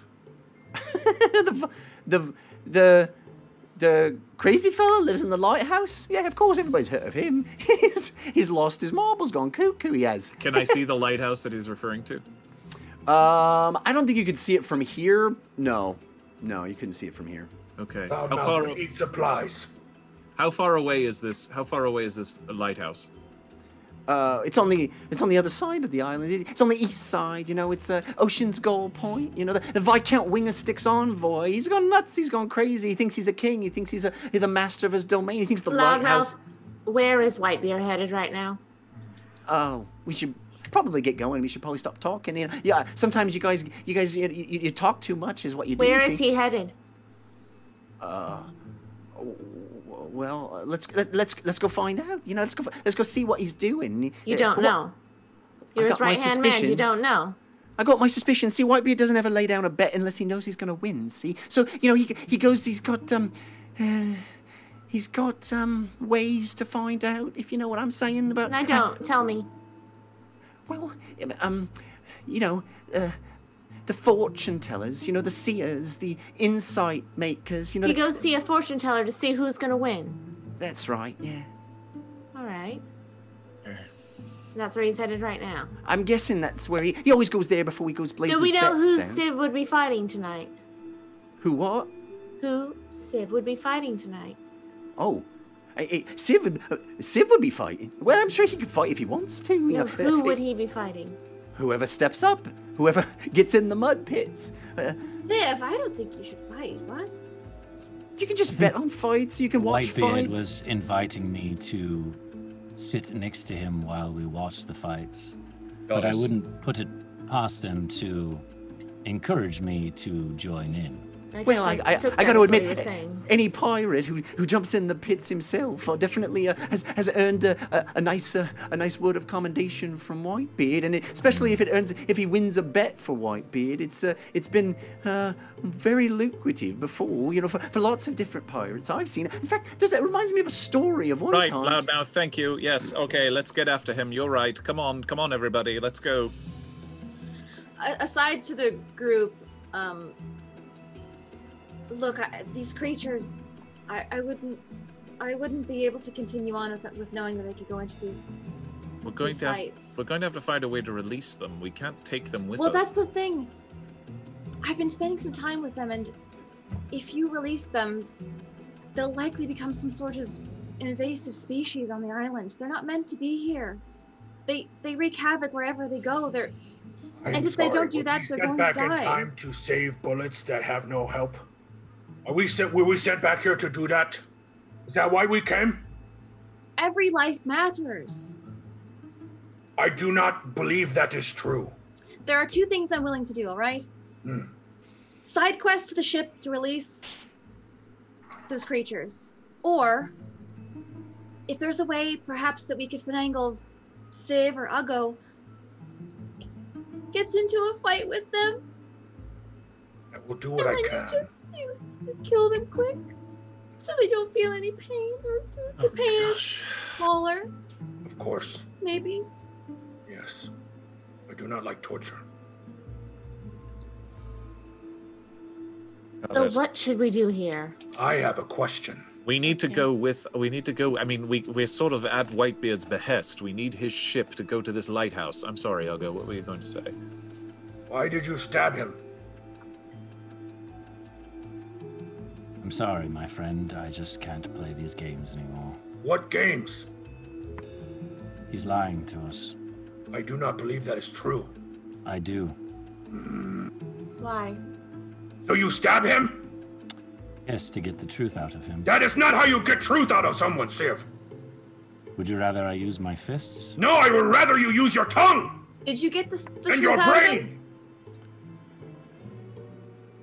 He's continuing to lie to us. About what? It does not About make any everything. sense. So, why are you assuming that if you think that stabbing someone in the gut is going to get you your answers? Well, I also Gave you your thought... answers. I also thought that Whitebeard was going to need more of a reason as to why we were gone for so long than just we were hanging out in the alleyway. Makes sense that he would try to escape. Is Charon still with us? He and Loudmouth are walking. I'm assuming you guys are conducting this conversation in a way that is not overheard. Okay. Okay. So what do? We go to these fights with Whitebeard? Well, we also need to gather intel on where to get the Slicker of Death.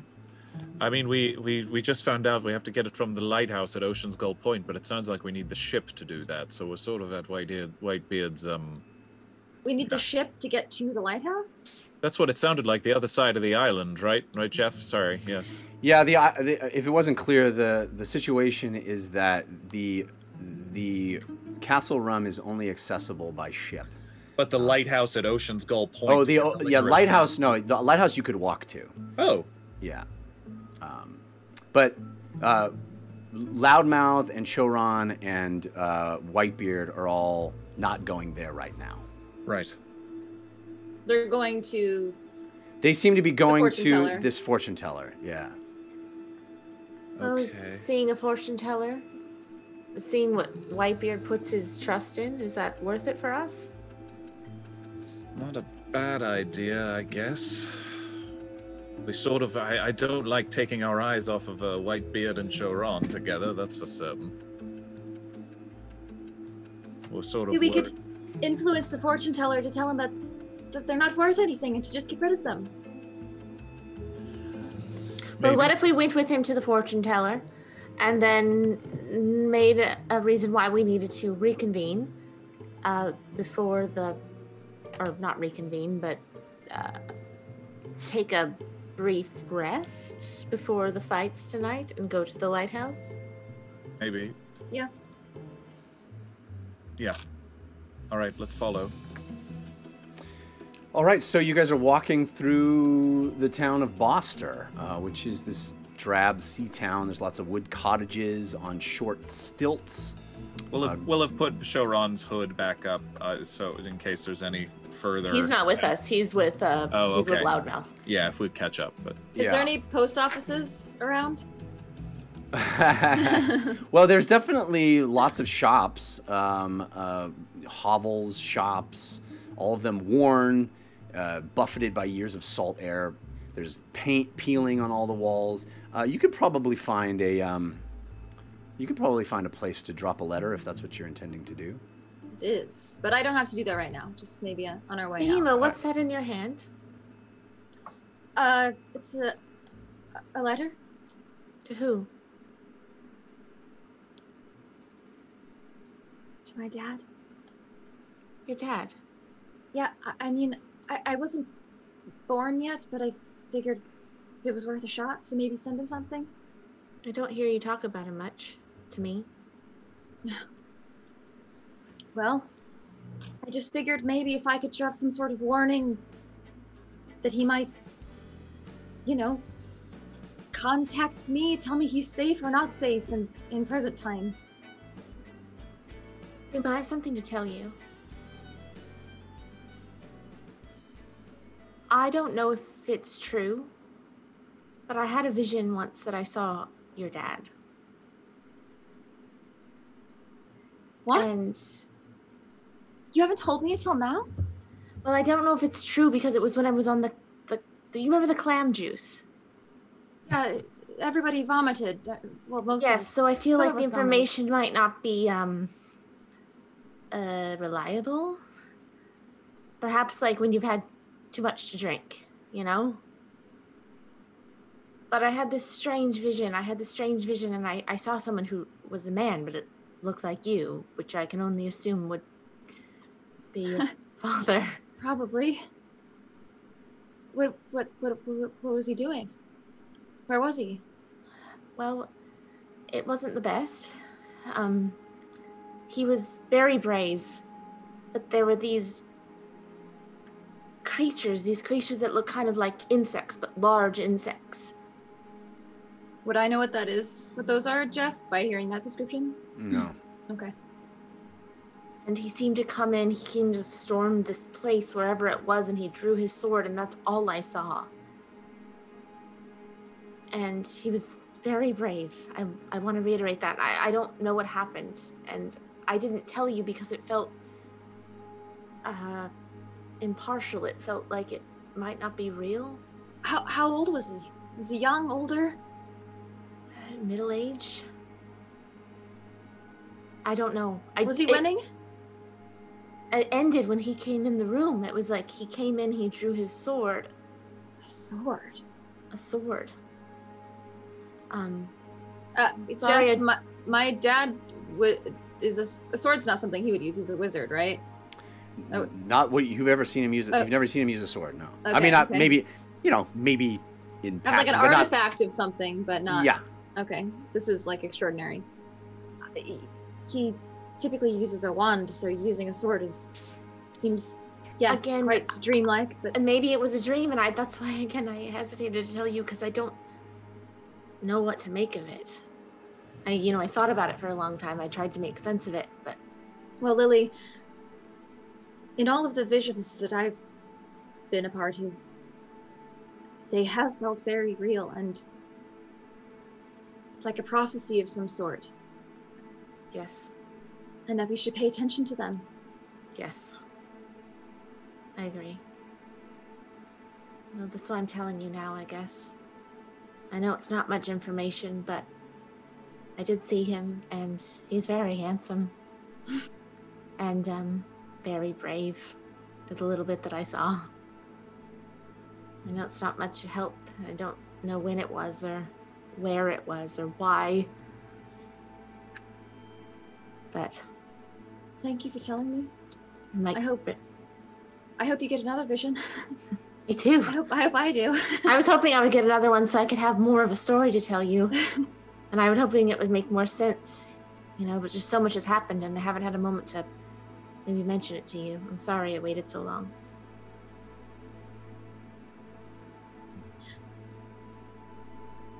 Maybe I should just mail this letter. I just miss him so much. I understand. I miss my parents too, and I've seen them recently. Well, kind of. We're in the past, I guess, so not really. What do you think of this? I don't want to alter anything in the future, but I figured this is some sort of happy medium. Okay. Hello, Conroy. Great start. Doesn't let him know it's your daughter. Right. Not hello, your daughter. Yeah. Unborn daughter. Yeah. Oh wow, that's a weird start. Yeah. Right. Yeah. It's just normal first names. Yeah. You don't know me, but I thank you for taking the time to open this letter. It may not mean much to you now, but I hope that you remember this when the time is right. You will do a great job raising Fahima, but she will yearn to know more about the world. When you leave for a journey much longer than expected, she will worry. Please find a way to contact her and let her know you're okay. Or how to help you if you're not okay. Signed, a friend. And her pet. Fahima, that's really, really perfect. I think that's amazing how much constraint you're showing by not revealing yourself, and I think it's very poignant. Well, I think if I was a father, I would love to receive that letter from my daughter in the past. Well, I've sent him dozens of letters, and I don't know if any of them have reached him, so maybe this one has a chance of getting through. I hope so. Do you want to mail it? Yes.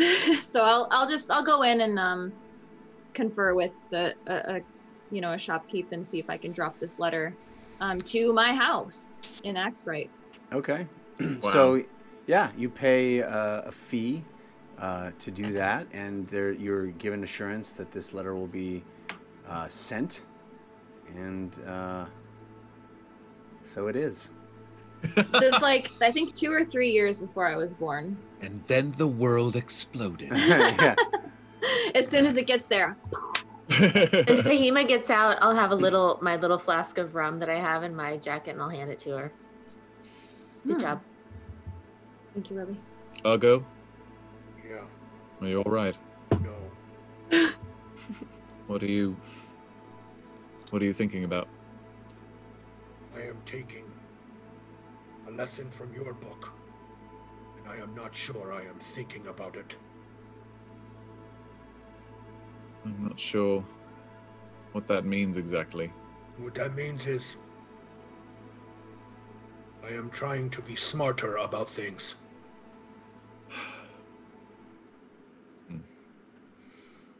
It seems to me that if I am going to judge anyone, and he looks at Civ, I should first look at self.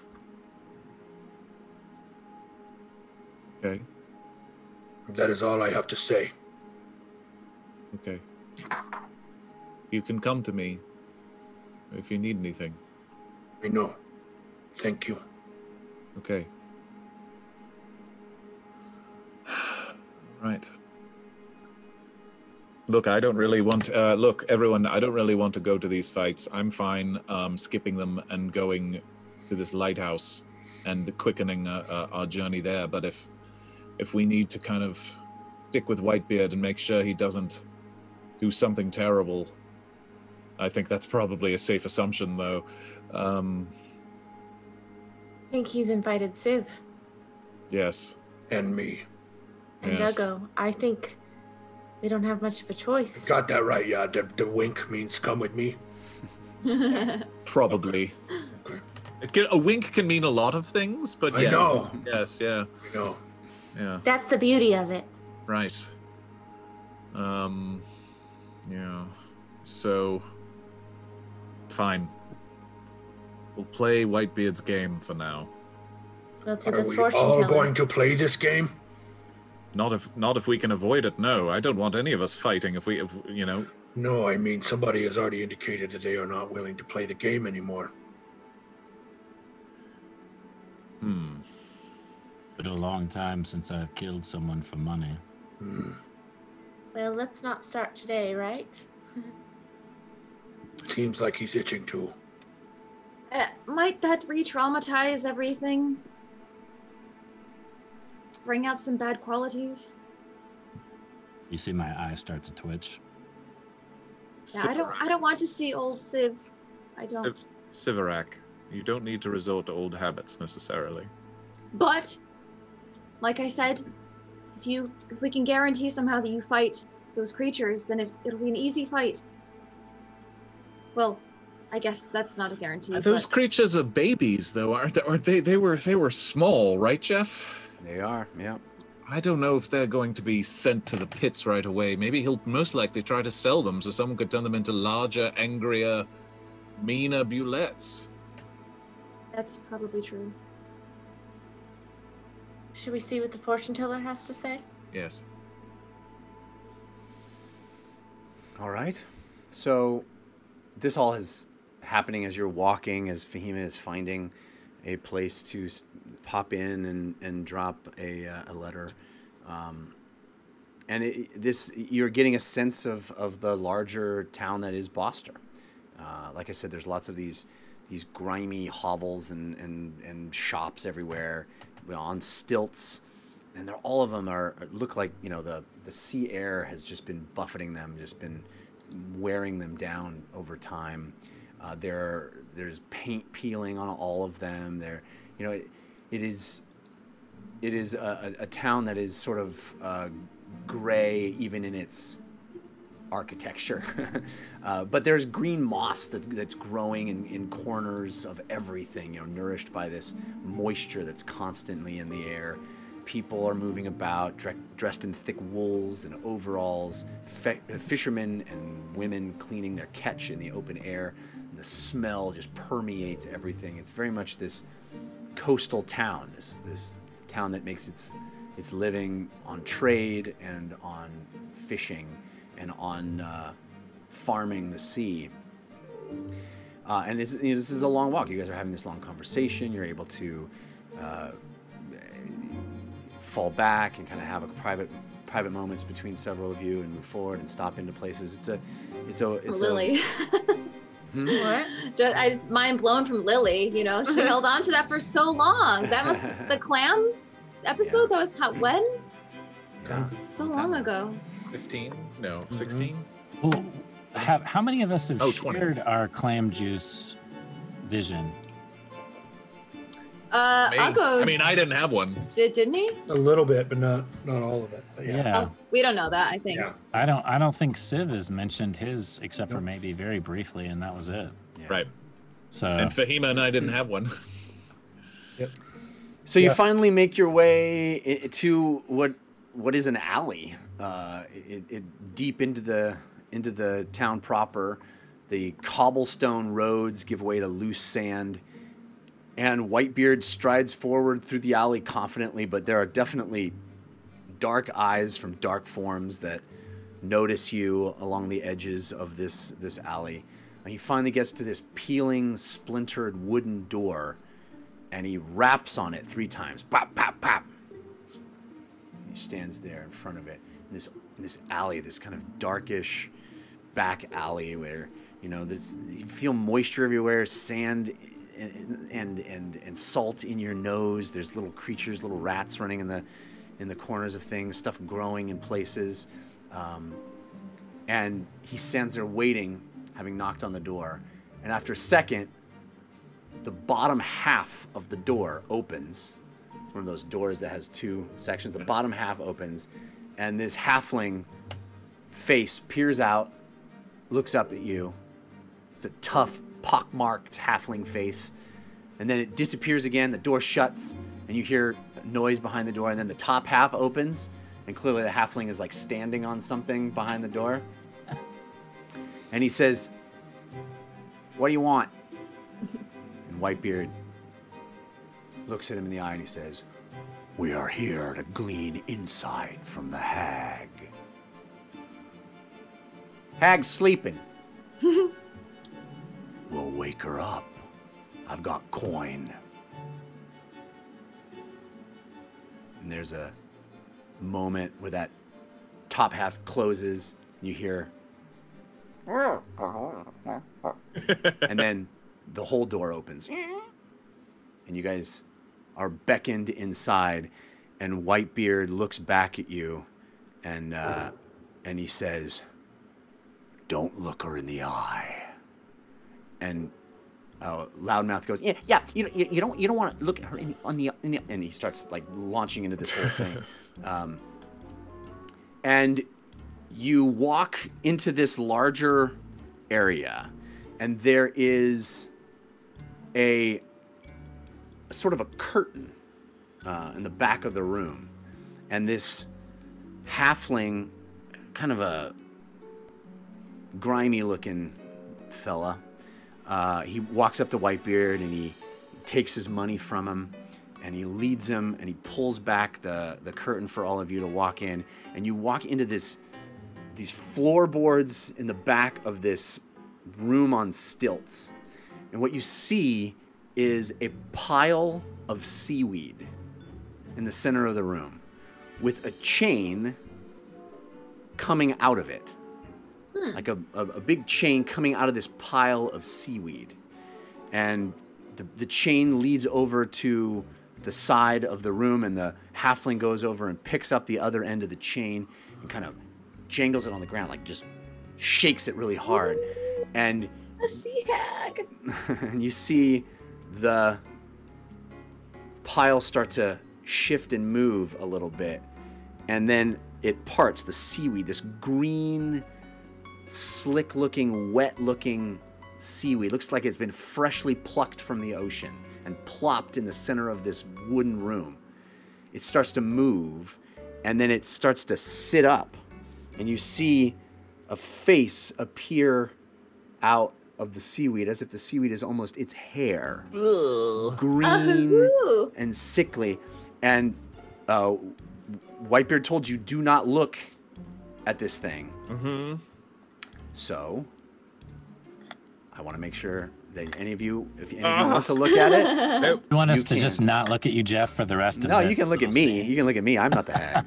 But I just want to give you the option. If you decide to look at it, you are more than welcome to look at it. But Whitebeard, and as you walked in, Loudmouth was going on and on and on about how every time I come here, I want to look at it. I want to look at it, and I try not to, but this whole. I don't know how Loudmouth doesn't look at the hag at some point. I just think his curiosity would get the better of him. Yeah, he's not a man with a lot of self-control. No. So I just want to make sure nobody is looking on her. Nope. Oh my God! Can I whisper to Loudmouth? Did you see the wart on her nose? I know you didn't, or else you'd be flat on your back right now. So what you all are doing are you're looking sort of down, and as the seaweed stood up and you saw this sickly skin start to appear, all of you averted your gaze, and so you're staring down at wooden planks on the ground and this chain, and you see in the edge of your vision seaweed over the top of the chain, sitting there in a heap, in layers, and it's moving, it's shifting, and the entire time you're in this room, all you can see, all you dare look at, is the wood planks, the moving chain as it jingles and clanks upon the wooden planks, and this seaweed, that sickly seaweed, this like greenish, bluish, thin, almost translucent, but in layers, in many layers, that shifts and moves as this creature does, as this creature begins to speak. And the other end of the chain is being held by this halfling, who says, all right, ask her your questions. So it looks like she's like a captive. What's it called? A circus sideshow type thing. Yeah, like that's a very great captive. way of putting it. Yeah, very great way of putting it. Yes. And Of the halfling? yeah. Or some larger organization, whatever. It's the only person you see is the halfling there. Jeff, is that something that's Ein specific, that hags have this like Well, maybe psychic power, or like maybe specific hags. You've I see. met one so far, and she said she had sisters. But she was also, wasn't she not necessarily literally a hag? She was just called the hag. She was called the Hag of Shantytown. Did she Right. have a name? I forget.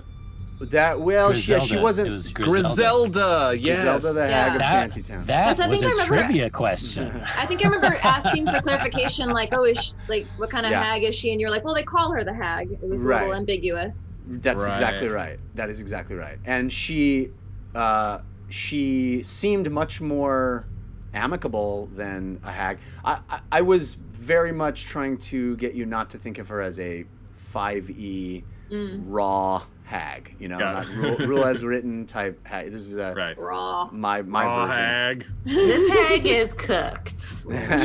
She's a well done hag. It's a Kanata hag. It's a Kanata hag. It's Kanata hag. It's Maybe been a a lot of while things. since we've had a dad joke. Thank you, Katie. You're welcome. You're welcome. You're welcome. He shakes the chain. You guys see the chain move. It clunks on the ground. You see movement in the corner of your eye of this seaweed move, and then you hear this horrible sound of some of squishing movement, moist, and then you hear, "You stand in this room with your death. Gaze upon the one who will kill you." Oops. My hand immediately goes to my dagger. And the halfling turns and looks at Whitebeard, and he goes, Sorry, she does this sometimes. I'm sorry. She likes to threaten people. I'm sorry. Yikes! And she says, you don't know who she's looking at. You dare not look up. You're looking at Whitebeard, at the halfling, at the chain, at just the edge of this seaweed pile. You dare not look at her, but you hear, a ruse in a ruse in a ruse. A ruse today, a ruse in the future. They take the helm by taking the helm. A beard in the water. Regret for what has already not happened yet. I'm so glad we And came here. What? I'm so glad we came here. And Whitebeard says, She speaks in riddles. I paid good coin.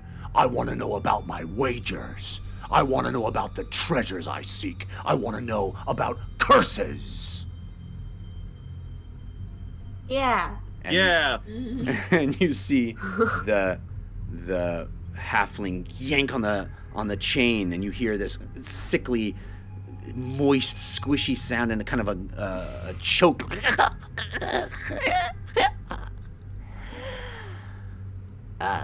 Cash as unto a queen, a hoard as unto a beast, a treasure as unto a god. But all who seek godhood are cursed. Just ask the one who achieved it.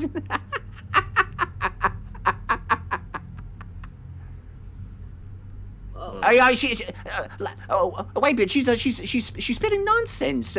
Should we bet on the bullets or not? What does she want? And she cackles, and you hear movement, fast, swift movement, and she goes, "Watch your tongue, for it may sail the world without you. As the sea claims what remains, and no one here will save you." Oh, that's mean. We tried to save him. Put that in there. She should put that in there. We were a little busy, and we tried to save him. We're saying this out loud to each other right now. Oh no! Oh wait, I'm sorry. Just a minute. Oh wait, I'm sorry. And then you hear Whitebeard stamp his foot on the ground and go, Your empty threats are tiresome, hag. and then you hear, "Yes, bet on the bullets." And the halfling goes, "Are you satisfied?" And then as Whitebeard starts to move away, you hear more shuffling, more that squishy, moist movement sound. And another moment just kind of crawls up your spine, this voice. "Some of you are not here yet. Some of you are somewhere else right now. All of you know more about what will come than I, but feel as if you know less. You want to know if the path is set, or if your will may alter it. A question you think is new. But those of us with my gifts have long been asked this question. And we always have the same answer. Which is? A squishy sound.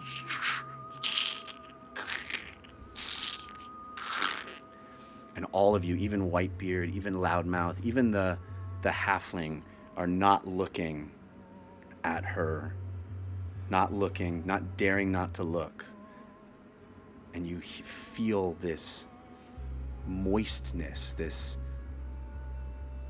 soggy, squishy sound and feeling get very, very close to the side of the room you're standing on.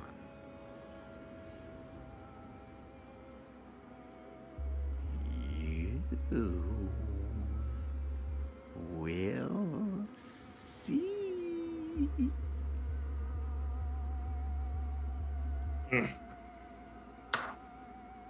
And then you all leave. Whitebeard stamps out of the room and goes, "Wow, we're betting tonight." Wow.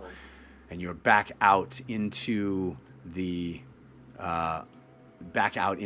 alleyway, back out through that double door. Whitebeard counting his coin and putting his sack of coins back in his pocket.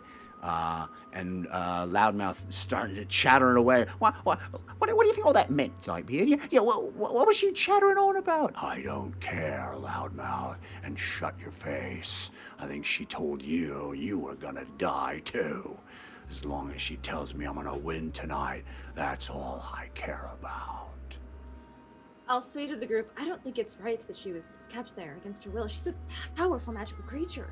To be reduced to a circus sideshow? It's abhorrent. I agree. I agree also. What are we going to do about it? Maybe something. There's a lot we have to reckon with before we leave this island. Let's go to the fights, shall we? We're destined to win. Are they starting right now?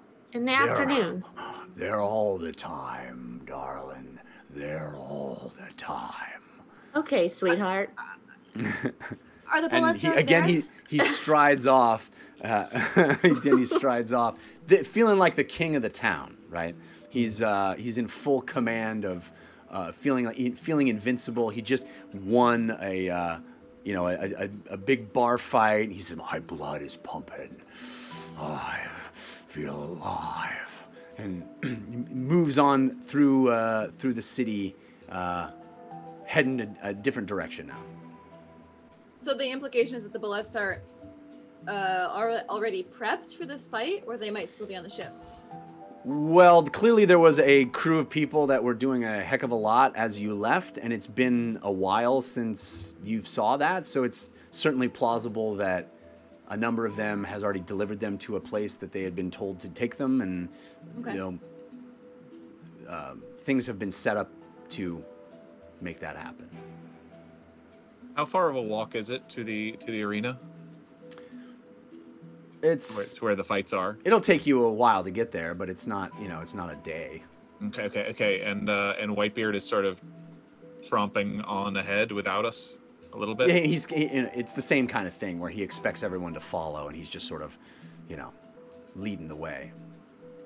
And I want to thank some people that gave us some balloons, including Zeke 2 Ekis. It's a palindrome. It's a palindrome. JT Justice, Armando 89, Dagron Stonewolf, Goofy BK, Gamer Share, Cold Candor, Nerdlandia G, and others. Thank you for those. We appreciate them. Thank you. Yeah.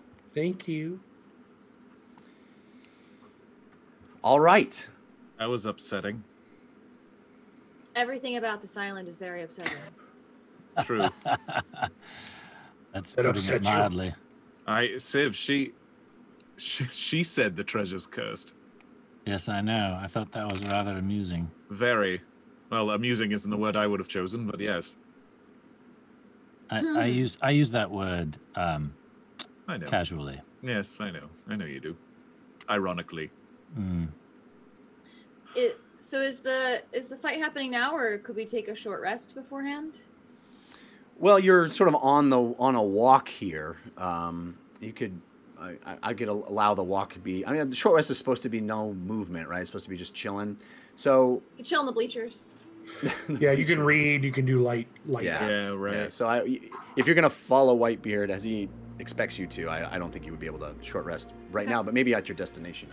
There's kind of a little bit ahead of us. What is our plan? I don't know anymore. Me either, and I feel like we need to be on the same page. I don't want... Well, I'll tell you, if he puts those bullets in the fight, I'm... She said they were going to win. Right, so they win, and then they keep fighting, and they keep getting hurt. And they live a life of an animal gladiator? It's stupid and terrifying. Yes, it's not fun. So, if we can't manage to get Uggo or Civ in the fight with them, then I will be taking it upon myself to put them out of their misery. You're gonna kill them. Yes. Okay. Well, let's hope it doesn't come to that. You are a strange and wonderful creature, Fahima. Thank you, Uggo. As are you. I learned from the best. Is anyone going to go to the lighthouse to try to procure the death liquor? Yes, but not alone. And I think we need to stick with. I'm happy to go alone if we need someone to go. No, Lily. No, I'll go with you. I mean, but should we split up? Does that seem wise? I don't know. I don't know what the best thing is. I just feel like if Whitebeard's at the fight, maybe that's our only chance. Okay. I mean, you and I can go, and Civ, Uggo, and Fahima, you can stay at the arena. I mean, I feel like Uggo and Civ need to be there at least, and Fahima there for the bullets. But Uggo and Civ have made it in with Whitebeard, I guess. All right. Well, the three of you, are you okay if Lily and I go off? I have a healing potion here. If I'm, if I'm just a bit worried that this king might be some sort of mad wizard. The Viscount? They don't seem to respect him that much. They said he was crazy, and they said he calls himself a king. I mean, he's not actually a king. Well, he could have some sort of volatile arcana. Well, he makes magical poison liquor, so he must have some sort James of can send a sending if things go awry. It's true, and Lily and I tend to be, we can be pretty talented in our ways of actually talking to people and not resorting immediately to fighting if we can avoid it. I mean, that's where we excel, let's be honest, over fighting. Let's be honest. Point to my nose that is smashed and bloody. Yes. Lily, you've got that bit you can do where you can just sort of teleport out, right? Yes, I can, and I can take James with me. Great. Yes, and I could make us both fly if need be, so, okay. Right. Are we doing Well, that is I'll go, it will reassuring. happen. I promise it will happen someday. Okay, all right. I feel like I'm just worried that if we don't do it, James... then You raise a very good point. we won't have a chance. Okay. Uggo, Civ, please don't get in the fight if you can avoid it. Okay. Uggo, Civ, I will do my best. You're very smart, Uggo. I trust you'll be able to think your way out of any situation. And Civ, we don't have access to therapists right now, so I really can't have you going in there either. Civ, you have to say something. It just reminds me of my past, that's all. Right. I know, which is all the more that I can't have you do it. Or I can't, we can't. Please. Yeah, listen to Lily. Perhaps that's what we're destined to do. I don't think so. Okay. Okay, you've got this. So what's the plan? I trust you. All of you. We're splitting up. We're splitting James up. and Lily. Before you go, Yes. group hug. Group hug. Group In hug. case something happens. Group hug. Loudmouth looks back and sees this. The first time he's seen pirates do it quite like that. Group So, Fahima, Uggo, and Civ Oh boy. head toward I would like to slip something into James's pocket while we're hugging. Okay. Ooh. Do you want me to roll a sleight of hand? Yeah, roll a sleight of hand. You have advantage from the Carson that was countered by Grim Fated. I'm watching Civ like a hawk. Have been. All right. 24. All right. Do I get advantage? No, yes? Yeah, you have advantage from Angel Devilson countered by Grim Fated. All right.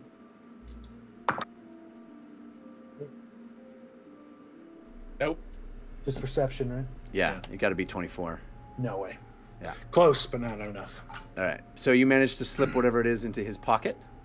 You gonna text it to me? 20 was my roll. I just emailed it to you. Oh, well.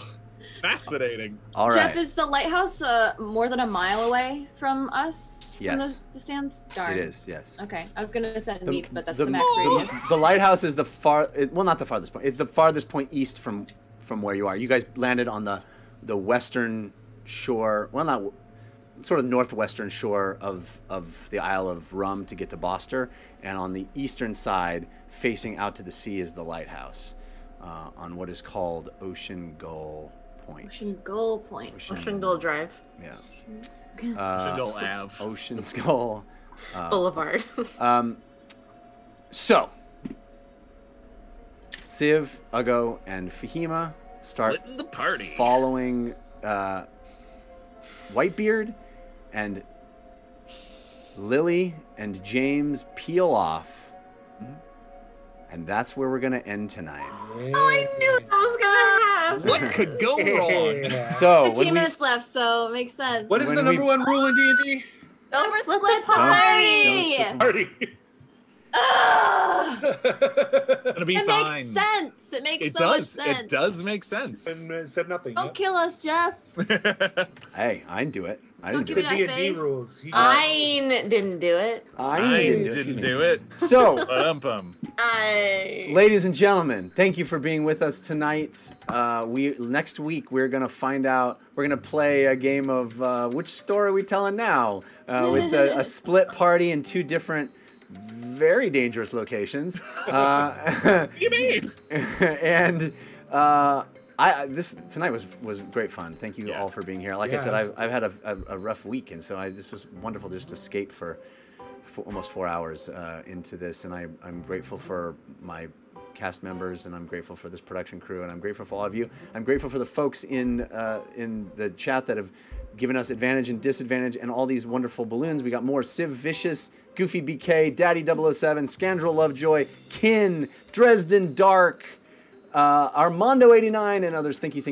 We really, really appreciate that. We appreciate all of you that are sticking with us through this this new version of the show, which seems to be lasting longer and longer. But we're gonna get through it. I'm so happy to still be making the show, and I'm so grateful that all of you are watching it. Please do tell your friends. We love the word of mouth. I don't want to leave, guys. This has been really fun. No. But Let's stay here forever. Let's stay here forever. But we'll be back. Another 4 hours. I mean, we'll be back next Wednesday. Until then, humankind. be both. To all of you who played along and interacted with us throughout this evening, our humble thanks. Wow, look at the music. It just picked up a ton there. And thank you to everyone that shared our adventure. Reminder, this Friday, April 17th, Jared K. Jackie, a.k.a. Sivred Thisil, and Zayand, whomever that is, will be on Nerdlandia's Caffeine channel. They'll be discussing the dungeon run, D&D, that's Dungeons & Dragons, and there will be trivia. Oh, that sounds fun. Join and see how smart you really are. Check that out at 12:30 p.m. Pacific Standard this Friday at caffeine.tv/Nerdlandia-G. Oh, and don't forget, the Dungeon Rundown, the official Dungeon Run after show, airs Tuesday nights at 6 p.m. Pacific, Our host, Trisha Hirschberger, sits down with the cast of the show to talk all things Dungeon Run, from community questions and episode recaps to theories and all the fan art your mortal brains can fathom. The Dungeon Rundown airs right here on caffeine.tv/The Dungeon Run. Now, make sure to follow the channel to get live notifications. Oh, and of course, hey, wait, hold on. Join us for The Dungeon Run next Wednesday at 6 p.m. Pacific, right here as The Dungeon Run continues.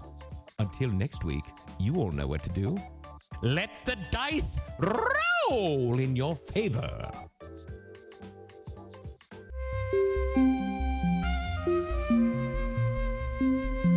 It started. It started. It started.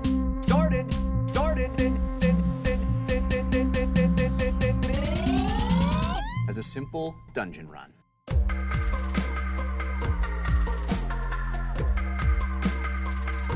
As a simple dungeon run. Let the dice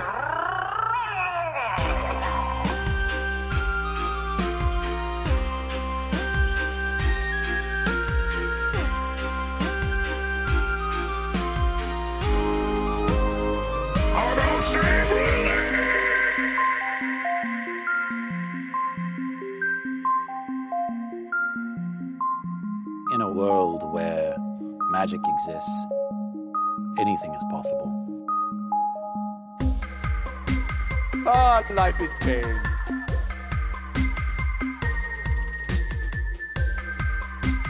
Ah, life is pain. Pain, pain, pain, pain, pain.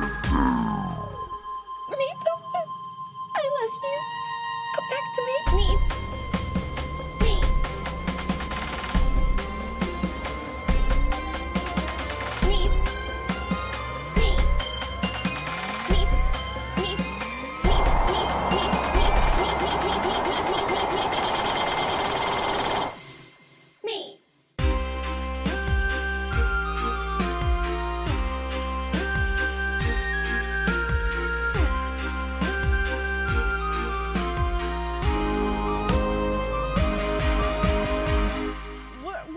We're falling through space. No plan.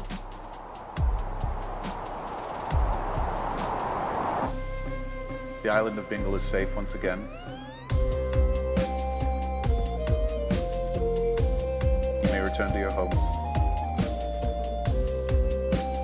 And if there are any that are willing, help them rebuild.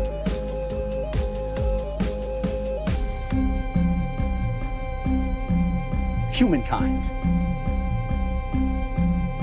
Be both.